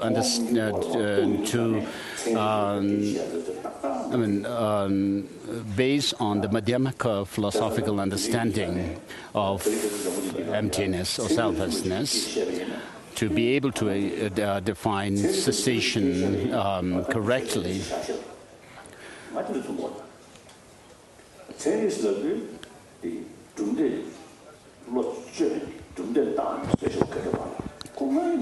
So regarding this truth about the true cessation, we can actually take it as not just a religious dogma, but it's something that relates to the reality of how things are. And it is like science. When we talk about science and when we mention science, everybody takes interest in science. And because when in science, people don't believe things right away, but they do research, experiment, and so forth, and then come to their conclusion. And so this is how they they test their theories and so forth. So a qualified or an authentic scientist would go about with their research and so forth, like that, and whatever their thesis is. And so it is the same with the Buddha Dharma. So the teaching of the Buddha is related to reality. First of all, it is related to the law of causality, how causes give rise to their effects. And so a result or an effect does not come from without causes, which are or a permanent, unchanging cause or some incompatible cause. So, Asanga mentions these three conditions, which are called the projected or unwavering cause or condition, and then impermanent cause condition, and then the potential condition. So, with regards to the suffering, which is taught in the Four Noble Truths teaching, so suffering is impermanent. Of course, Vaibhashikas talk about the four states of compounded phenomena, which is a production or product. They talk about, they refer to the things in terms of how things arise, abide, then decay, and then finally disintegrate. Whereas the Sotantikas, when you go deeper into the understanding of impermanence, the Sotantika philosophy and upwards do talk about how things arise through causes and conditions, and therefore how the moment they arise, they are bound or subject to change and disintegration. And so the suffering that we experience, what is its cause? It's pointed out that the cause comprise karma and the negative emotions, kleshas. So understanding of impermanence leads one to understanding how suffering occurs, and therefore suffering, because it arises through causes and conditions, do not have any independent existence, and therefore the Buddha taught the selflessness of persons and phenomena. And so the understanding of selflessness or anatman theory is found, the most profound teaching of it is found in the Madhyamaka philosophical tradition. So the moment something comes into being, it is bound to disintegrate just because of its cause giving rise to it. The cause itself leads to its disintegration.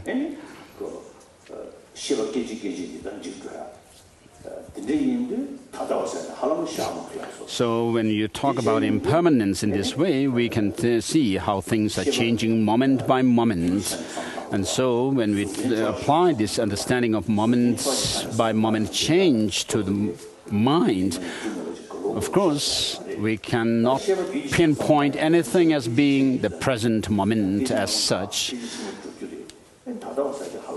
Because within a moment of mind or consciousness, there is a past and a present moment. And when you actually delineate these two, you cannot actually pinpoint something as present moment of the mind.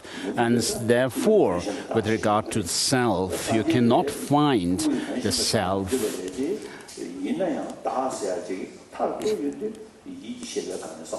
So, of course, in Buddhist tradition, there is no assertion of an Atman in the sense that it's something which is permanent, unchanging, single and autonomous. But still, within the Buddhist philosophical tradition, there are those schools which assert some aspect of mind as the self, identity of a self. But even that cannot be held when you are tested by reason and logic.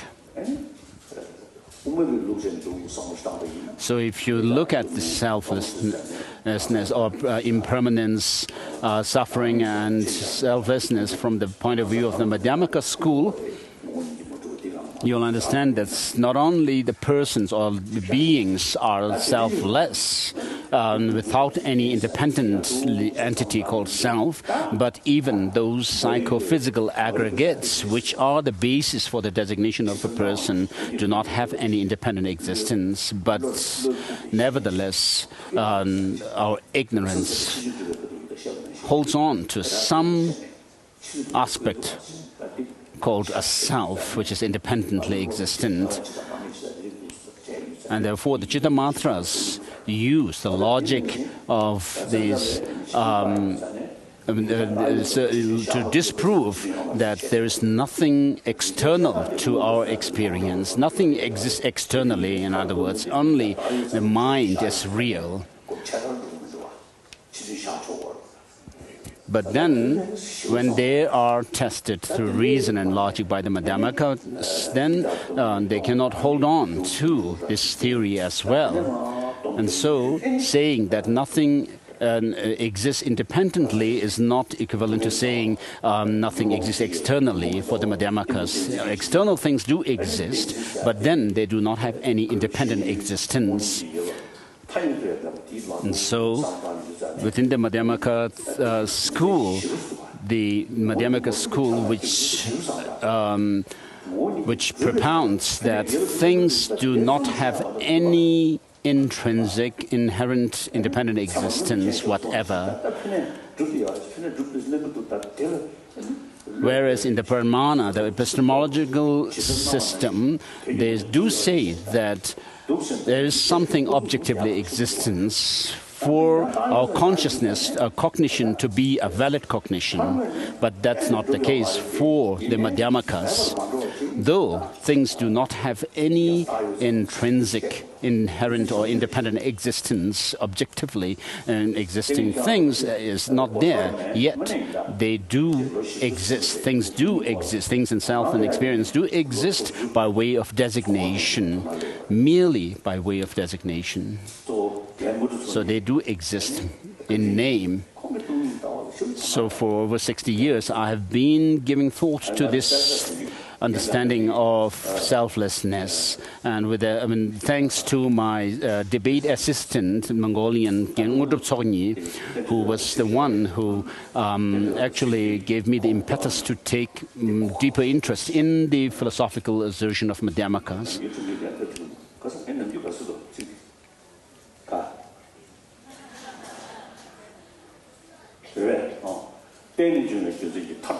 So in Lama Tsongkhapa, Master Tsongkhapa's praise to the Buddha for teaching dependent arising, so there is a verse which Ngurdo Chongye used to tell me he found really difficult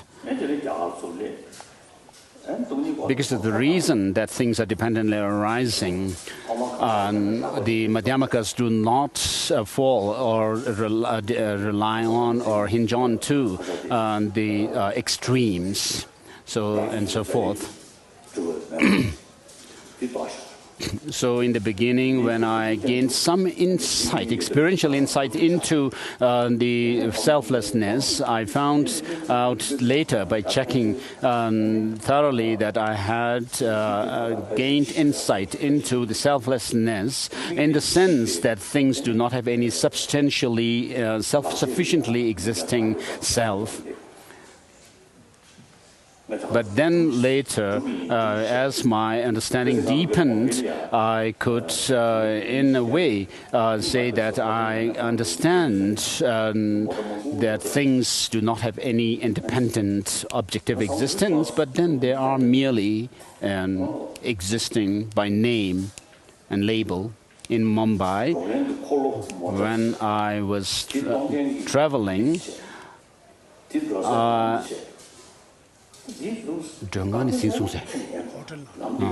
when I was watching from my hotel window the cars and vehicles going in the street, I was actually able to do some analysis on them. Of course, there is a driver, there is a vehicle which moves on its wheels, propelled by the engine and so forth.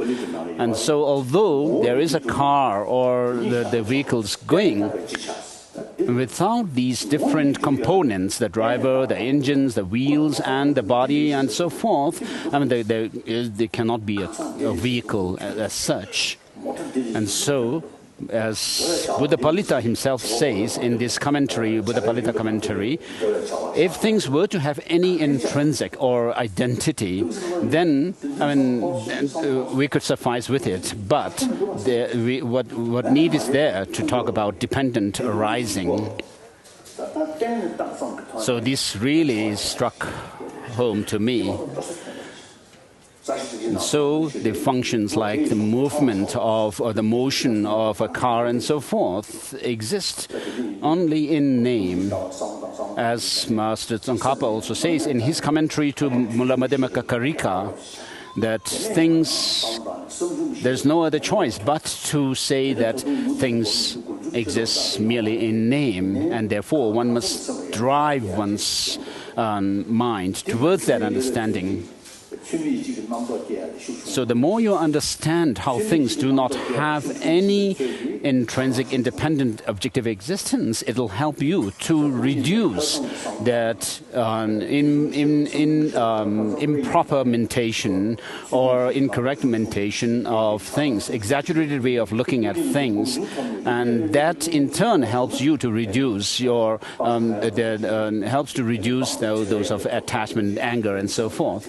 And so, by understanding that things do not have any intrinsic, independent existence, and gaining insight into emptiness really helps to counter our negative emotions. So, therefore, emptiness, teaching of emptiness, or view of emptiness is very important for us to understand.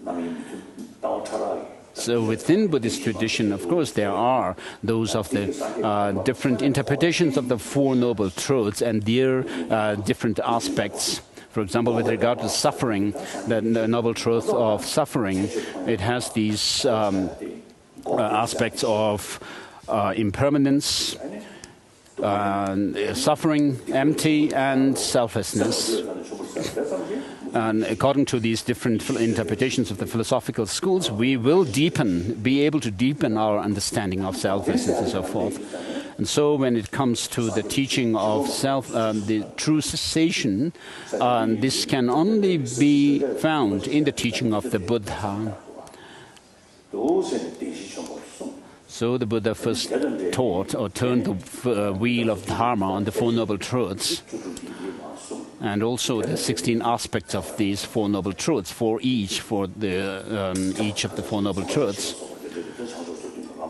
And then he also taught the 37 harmonies of enlightenment, or the factors aligning with enlightenment, which are common to, these teachings we share with the Pali tradition. And then in Gritakuti, the vulture pick, the Buddha gave, as his disciples deepened their understanding of selflessness, as they advanced their understanding of selflessness, and in their understanding of selflessness, then he taught the very subtle emptiness, which is also called the suchness, or the reality as it is in terms of interdependent nature. Therefore, in the Heart Sutra, we find the fourfold emptiness, which are referred by these terms. Form is empty, emptiness is form. Emptiness is no other than form, and form too is no other than emptiness. And so by practicing and integrating this teaching or the understanding of selflessness, the teaching of selflessness or emptiness within yourself, how do you actually progress along the path is shown or taught by the Heart Sutra mantra, which says, Gate Gate, Para Gate, Parasangate Bodhisattva. So first Gate refers to the path of accumulations, and then the second Gate refers to the path of preparation or application, which is when you gain insight into, meditative insight into that of the emptiness. And then, as you deepen your insight and experience of emptiness further and further, you go through the process of actually overcoming or gaining finer and finer understanding or insight into selflessness, and finally you come to the point of attaining the first Bodhisattva Bhumi, or the first ground of a Bodhisattva, which is the path of seeing, where you do away with dualistic appearance of emptiness. And then you progress further on the path of meditation, and then you reach that of Buddhahood or enlightenment. And so you have these teachings on the Four Noble Truths, where you come across the teaching of selflessness, and then you deepen that understanding on the basis of the teaching of the second turning of the wheel of Dharma. And when you reach the Buddhahood, the Nirvana, or the true cessation at the stage of Buddhahood, you will reach that of the state where you have overcome both the obscuration of afflictive emotions, the kleshas, as well as the obscuration to knowledge. So the second turning of the wheel of Dharma, which is the teaching on the Buddhaparamita, the perfection of wisdom, teaches that of the object a clear light, which is emptiness. And for those disciples or followers of the Buddha who might otherwise fall into the extreme of nihilism by taking the teaching of the second turning of the Buddhaparamita teachings literally, and for them the Buddha, according to their disposition, gave the third turning of the wheel of the Dharma in the aspect of the Sandhi Nirmochana Sutra, the sutra unraveling the thought, and where the Buddha said that he gave this teaching on the emptiness in the second turning by having these three things in mind, that the dependent nature do not have any own existence, and the imputed nature doesn't have any own existence, and that the dependent nature do not arise from themselves, and then that of the consummate nature or emptiness or perfect nature having no ultimate existence in and of themselves. And so Gongdang Rinpoche gives this interpretation, or that the Buddha gave the third turning of the wheel in the aspect of the Tathagata Garbha Sutra, where he taught that of the subtle clear light mind, the clear light mind, and which is used for the understanding and for realizing emptiness by using this subtle mind, and that is in order to, that is to say, the subjective mind of clear light. Subjective clear light is taught in the third turning in this Tathagata Garbha Sutra, which is to connect to the tantric teachings. And so Gundara Rinpoche gives the analogy of a climber going uphill. And so we have first stage. On the first stage, there is the teaching of the first noble truths, the first turning, and then the second turning of the wheel, where the Buddha taught the object clear light, emptiness. And then in the third turning, in the Tathagata Garbha Sutra particularly, he gives this teaching on the subjective clear light. And then, when the Buddha further made distinction between within the subtlety of the subtle degrees of mind. So there's this distinction within this Tantra between the gross or the coarser level of consciousness of mind, and then those of the subtle and the subtlest. And then when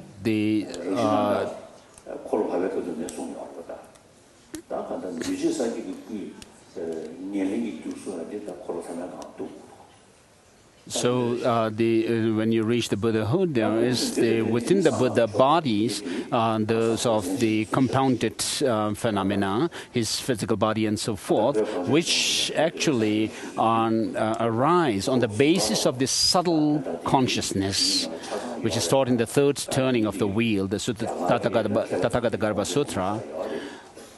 And so these teachings are translated into Tibetan, and we have the teachings, writings of the great masters, and within the teaching that have come down to us, there are those of the extensive conduct teachings, extensive teachings of the conduct, and then those of the profound teachings of the view, the profound view teachings, and for extensive conduct, we have teachings of writings like the Ratnavali, the Precious Garland by Master Nagarjuna, and also with regard to the profound view lineage, we have teachings like Mula Madhyamaka Karika and its commentaries.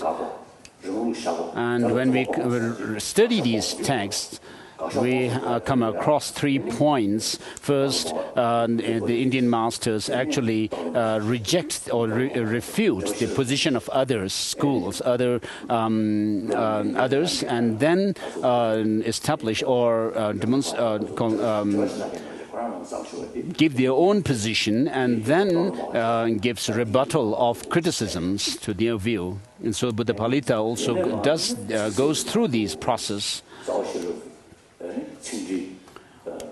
So on the basis of Buddhapalita, there is Prasanapada, the clear words, in the clear words, by Master Chandrakirti, and which actually comments word by word there from Mula Madhyamaka Karika by Nagarjuna, and then he has also, the Chandrakirti also wrote Madhyamaka Avatara, which is more a meaning commentary to there of the Mula Madhyamaka Karika. And so these, the texts written by, Madhyamaka text written by Chandrakirti, Buddhapalita and so forth, I have received the transmission from my master, Thisuru Rinpoche, Venerable Rizong Rinpoche. And so, on the basis of these writings of the Indian masters, we have writings by Master Tsongkhapa, mainly the 5 treatises of Madhyamaka philosophy. Those of the Ocean of Wisdom, Madhyamaka commentary, and then the Elucidation of the Thought, which is the commentary to Madhyamaka Avatara, and then those of the insight sections of the Lamrim, the 2 Lamrims, the big and the medium, and then the text differentiating the definitive and the provisional teachings of sutras. So we start with the text, Buddhapalita commentary in Sanskrit or in Indian language, Buddhapalita, Mula Madhyamaka Karika, in Tibetan, Umatsawa Deva Buddhapalita. So Buddhapalita commentary of the Mula Madhyamaka Karika. So these titles are given to show the authenticity of the teaching. And in Tibetan, there is also a word that is used, a term that is used to give the Section 1, as it is written here. Sections, this term are given in the beginning of these sections, Bambo in Tibetan, and then the title of the text are usually given at the end.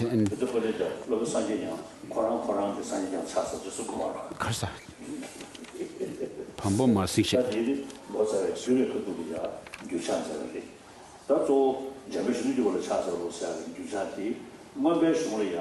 So then there is the homage to the youthful Manjushri, because this text comes within the category of the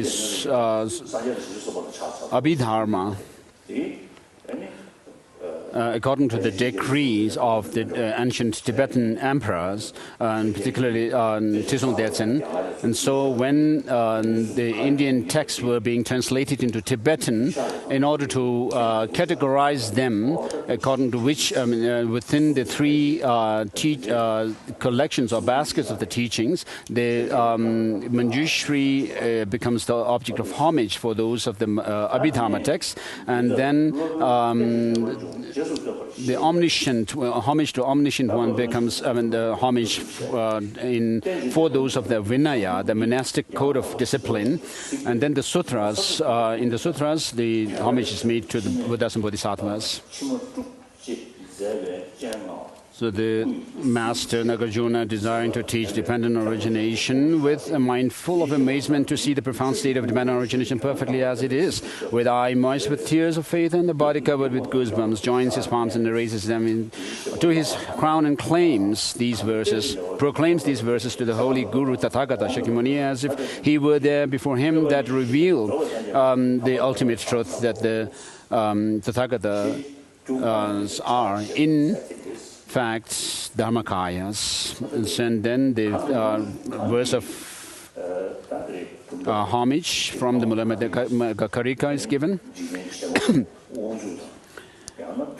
And then the next passage, I pay homage to the perfect, complete Buddha, who is supreme amongst teachers and who taught the supremely profound ultimate truth called dependent origination, that it was without cessation and so forth.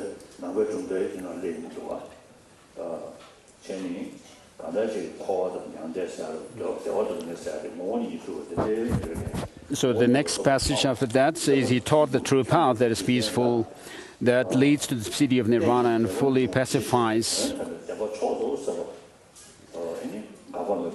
all mental fabrications, to those in the world who wonder in the dense proliferation of theories regarding creator, time, atoms, inherent essence, intrinsic nature, and so on. So these terms actually are references to different philosophical schools, Buddhist and non-Buddhist. So with regard to the Buddhist, the intrinsic nature refers to those Buddhist philosophical schools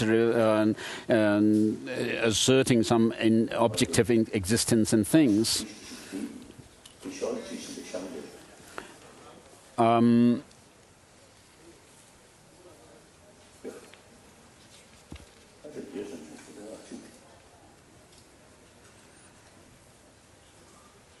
So profound, the ultimate truth called dependent origination, that it is without cessation, without arising, without annihilation, without permanence, without coming, without going, and without distinction and without identity.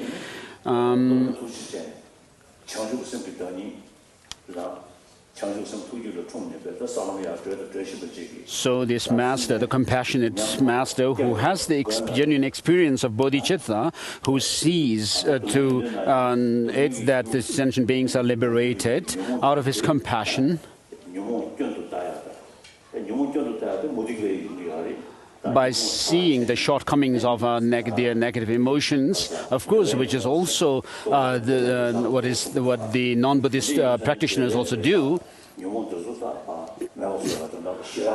So there are those of the practices in the non-Buddhist traditions, for example, where they actually see the higher planes of existence, such as Rupakaya and Arupakaya and so forth, as more subtle and preferable to the desire realm, where we have the gross experiences of suffering and so forth.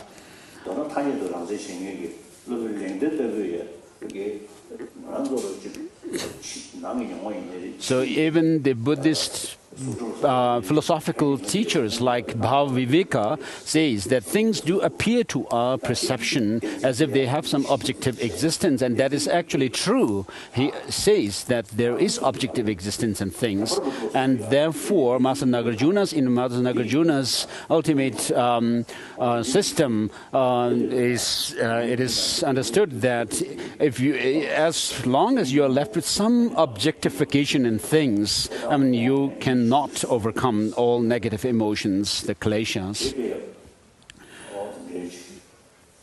So it says in the text that Master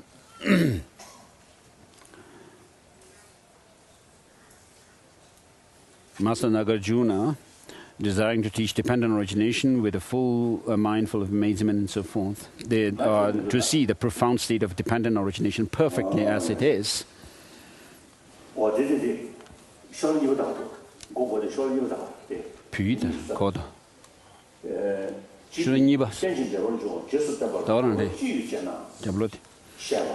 So what is on page number 2 in English, objection, it says in the beginning, what need is there to teach dependent origination? And the response, the compassionate Master Nagarjuna saw that sentient beings are still harassed by various types of suffering.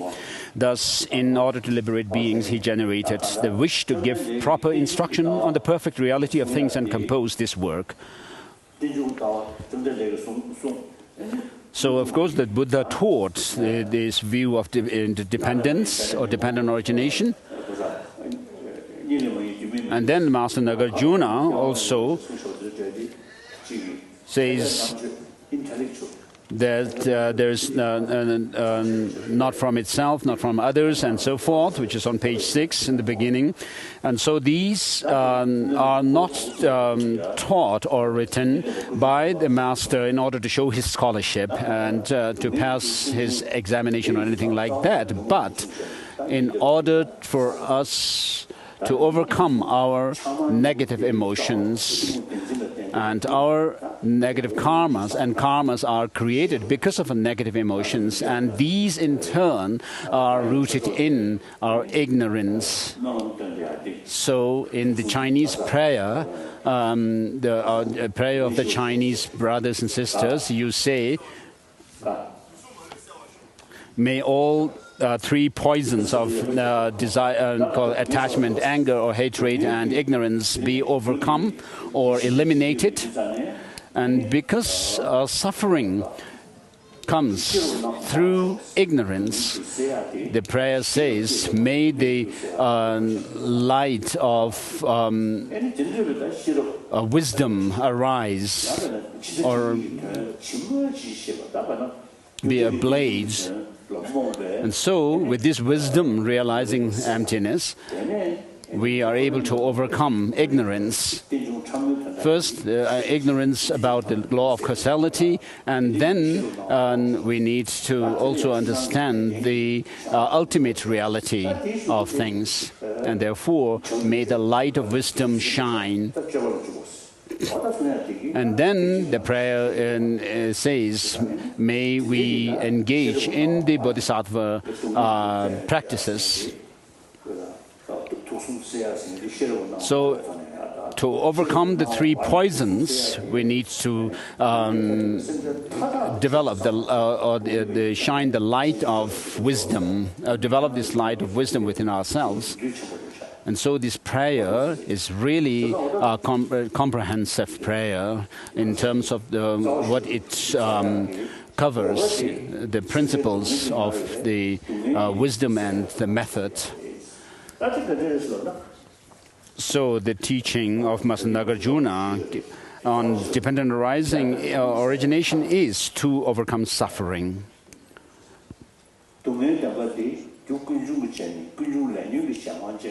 So Master Nagarjuna also says by eliminating karma and disturbing emotions, there is liberation. And karma and disturbing emotions arise. So as long as there is the conditioning existential suffering, which is to say, as long as there is the psychophysical aggregates, which are the results of our negative emotions and karma, I mean, there is going to be suffering and so forth. And therefore, to uproot suffering completely, we need to be able to uproot those negative emotions, and therefore eliminating them is liberation. So how do we go about with that? So the contaminated psychophysical aggregates, which are termed as conditioning existential suffering, comes through our karma. And those karmas also in turn arise through our negative emotions. And those negative emotions or afflictive emotions arise through conceptual constructs or conceptual thought. And so here,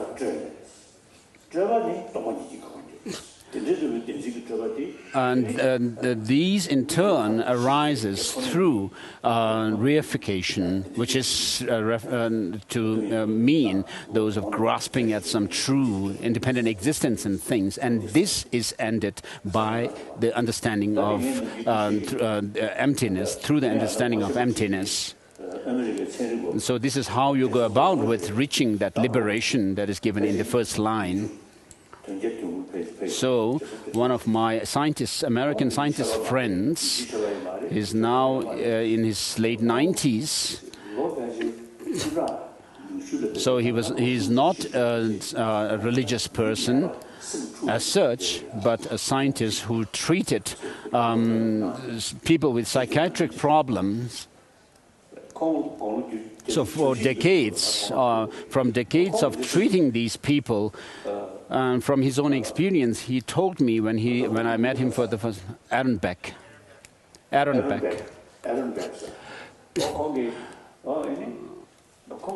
So Aaron Beck, when I first met him, he was in his 80s, 86 or something, and he told me that when someone is disturbed with anger, fully disturbed with anger, the person actually sees the objects to which or with which he or she is angry as absolutely negative, but from his experience of treating such people, he said 90% of such negativeness is our own mental projection. And so this is exactly what Master Nagarjuna is saying in the second line of this verse that I quoted, where he says these are due to our mental construct, and which in turn are rooted in this reification of things. So one quantum physicist, I think the Chinese or Taiwanese, His Holiness has met that person yesterday. So he stood up. So in quantum physics, the scientists say that, of course, they deal with matter. So when you actually go deeper and deeper into the subatomic particle, atoms and subatomic particles, they actually talk about the quarks, quark number 1, 2, 3, 4, and so forth. And so they say that in matter, with regard to matter, nothing can be found objectively. So in Calcutta, I was in a university, I think the presidential or presidency university, and I met a quantum physicist there, an Indian quantum physicist, who told me that, of course, they only talk about, in relation to matter. And so he said that we cannot talk about existence of things without talking about an observer. So as long as there is an observer, there is an observed object, he says. And so this is similar to what the Chittamatras say when they reject any externality in things.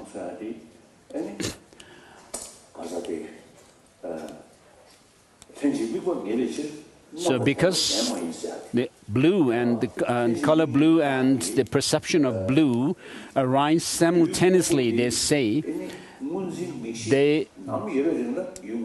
so as long as the perception of blue is there, there is blue color. And when the perception stops, then there is no blue as such. And so this is, therefore, the quantum physics explanation of non-objective existence of things is similar to this view of Chittamatras.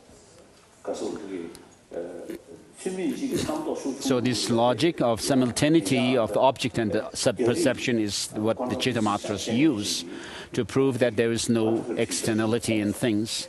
And so I saw one Chinese article where a quantum physicist has said that because quantum physics says that things have no objective existence, and having gained conviction in this view, this person actually has said that he or she has cannot actually perceive things as blue or black and white.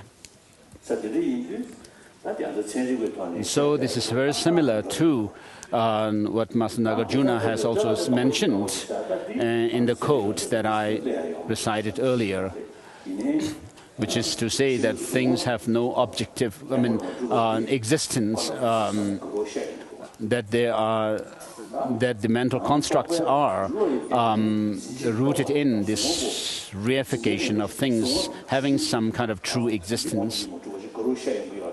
So, of course, the quantum physicists are not yet able to say that things are merely by name, things exist merely in name yet. So although they do reject any objective existence in things, but in Buddhist tradition, we do, for over 2,000 years, we have already mentioned that the things exist merely by way of name, by name. And so another Indian quantum physicist, nuclear physicist I have met was Raja Ramana, who said that quantum physics in modern times, of course, is some kind of a new theory and understanding, but in India, that has actually developed, that was developed in the West, but in India, this concept has already been discovered by Master Nagarjuna. So by reading Master Nagarjuna's text, he actually told me that he was someone, as an Indian, who felt proud.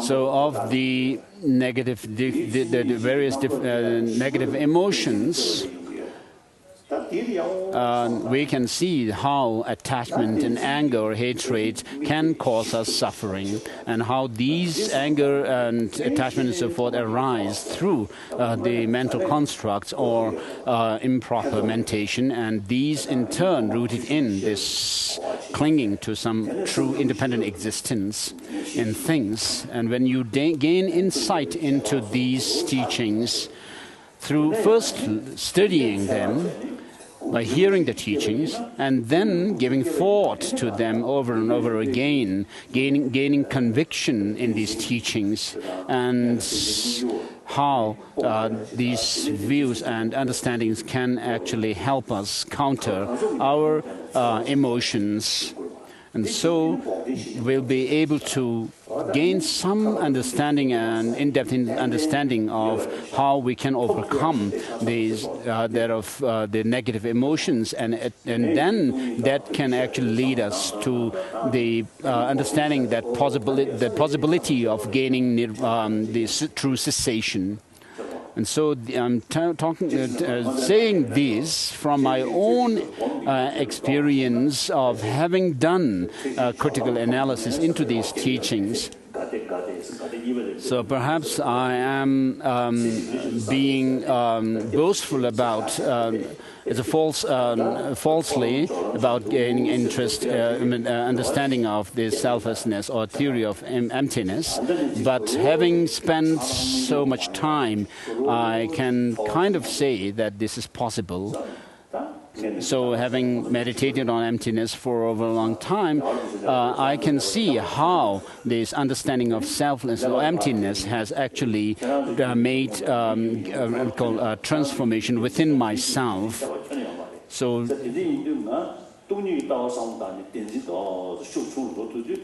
if I am able to reduce the strength of my grasping at some form of independent objective existence things by thinking and pondering or contemplating that of emptiness for over decades, I mean, it's possible for you also to gain the similar experience.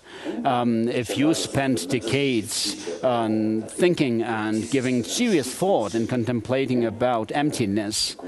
So Master Nagarjuna didn't write his text to show his scholarship, as I said before, so that he could be included amongst those intellectuals. So by thinking to help those suffering sentient beings, he wrote this text, it says. And therefore, he pays homage to Master, the Buddha, Shakyamuni, in terms of his compassion and wisdom, and particularly from the perspective of the wisdom aspect of the Buddha, that of the wisdom understanding or wisdom of emptiness, and wisdom of emptiness in the sense of how the reality of dependent origination. And so Master Tsongkhapa also pays homage to the Buddha, and on the basis of having taught that of dependent origination. So there's no teaching which is not based on the understanding of a dependent nature of things, and therefore there's no teaching which does not lead one to peace, liberation. Therefore, those who fall outside of the teaching of the Buddha still cling on to the extremes of nihilism or eternalism.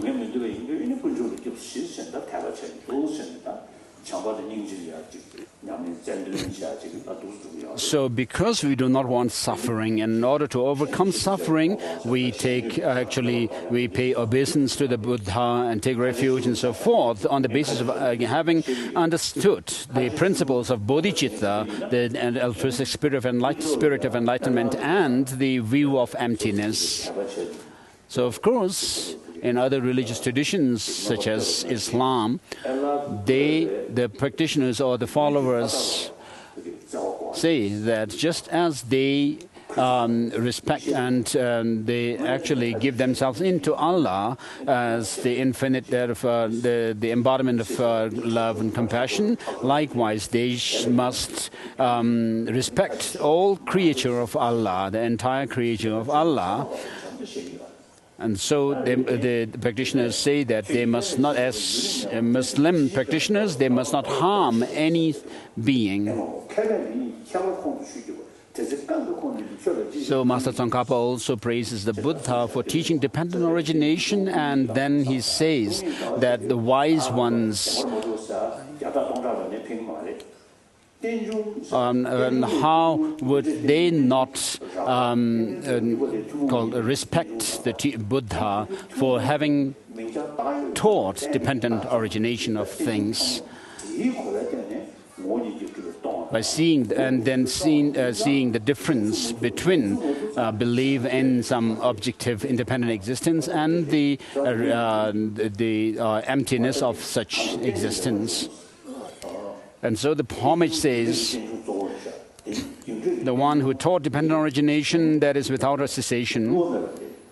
So dependent origination, in the sense of causality, is something which we can see with our own eyes, that effects and results come from their causes. And the causes are called those that help or that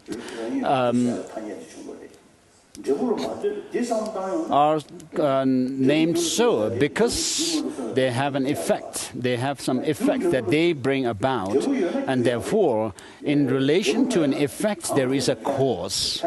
So without an effect, there is no cause. Without there being something that is helped to come about, there is no factor of help as such, that which helps as such. And therefore, to say something is a cause means that it is dependent or related. It has to be posited in relation to its effect. And similarly with action, there is no actor without an action. There is no action without an acted upon object, and no acted upon object without an actor, and so forth. So there is nothing independently existing things. Things have no independent existence in this manner. Action, actor, and the acted upon do not have any independent existence. So things which are dependently originated, do they intrinsically have cessation, origination, and so forth? So with regard to arising also, you cannot find anything that you can pinpoint as being arising or arisen from self, others, both, or neither. So, of course, it's not denying that there's no arisal of things, but arisal of things are merely in name. And therefore, in Madhyamaka Avatara by Chandrakirti, he says that things, when they are analyzed through the sevenfold reasoning, cannot be found to have any identity of their own, objectively, and so forth. Therefore, they do exist by way of designation. So we do not say things do not exist, but things do exist by way of designation on the basis of, based on the objects or the basis of designation, which are the varieties of causes, factors that actually give identity to the things. And therefore, we should understand how dependent origination leads to the understanding of emptiness. And emptiness leads to dependent origination. So I'll stop here. So personally, I feel to have this opportunity, I feel fortunate and to have this opportunity to give teaching on Buddhapalita commentary. So I'm able to give this teaching because of having received the transmission from the former Garden Tripa, So when I was in Nubra, I asked Tisu Rinpoche, Venerable Rizong Rinpoche, if he was going to come to this teaching of Buddhapalita, and he said yes. And I said, I received this teaching from you. Why do you need to come? So in any case, I received the teaching, and I feel fortunate to be able to give teaching on this text. So the same text I received the teaching from Tisu Rinpoche. So the same text, we have the same text that we are actually giving teaching to one another. But the difference is that the Central Tibetan dialect is more easier to understand for people.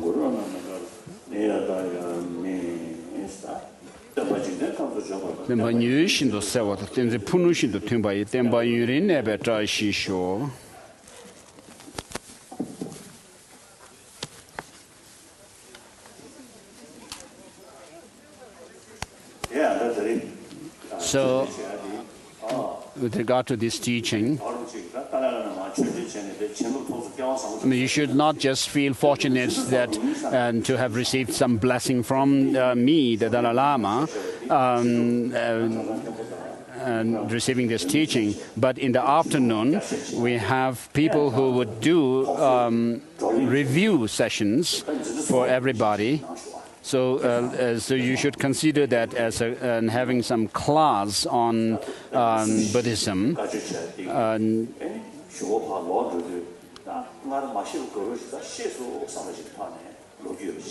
So that you could go back home after the teachings of these 4 days teaching.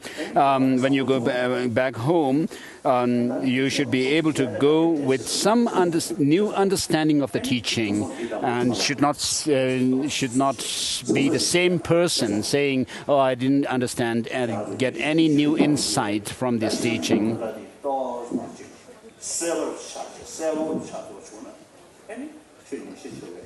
So if you could understand dependent arising nature of things more better than before, then the purpose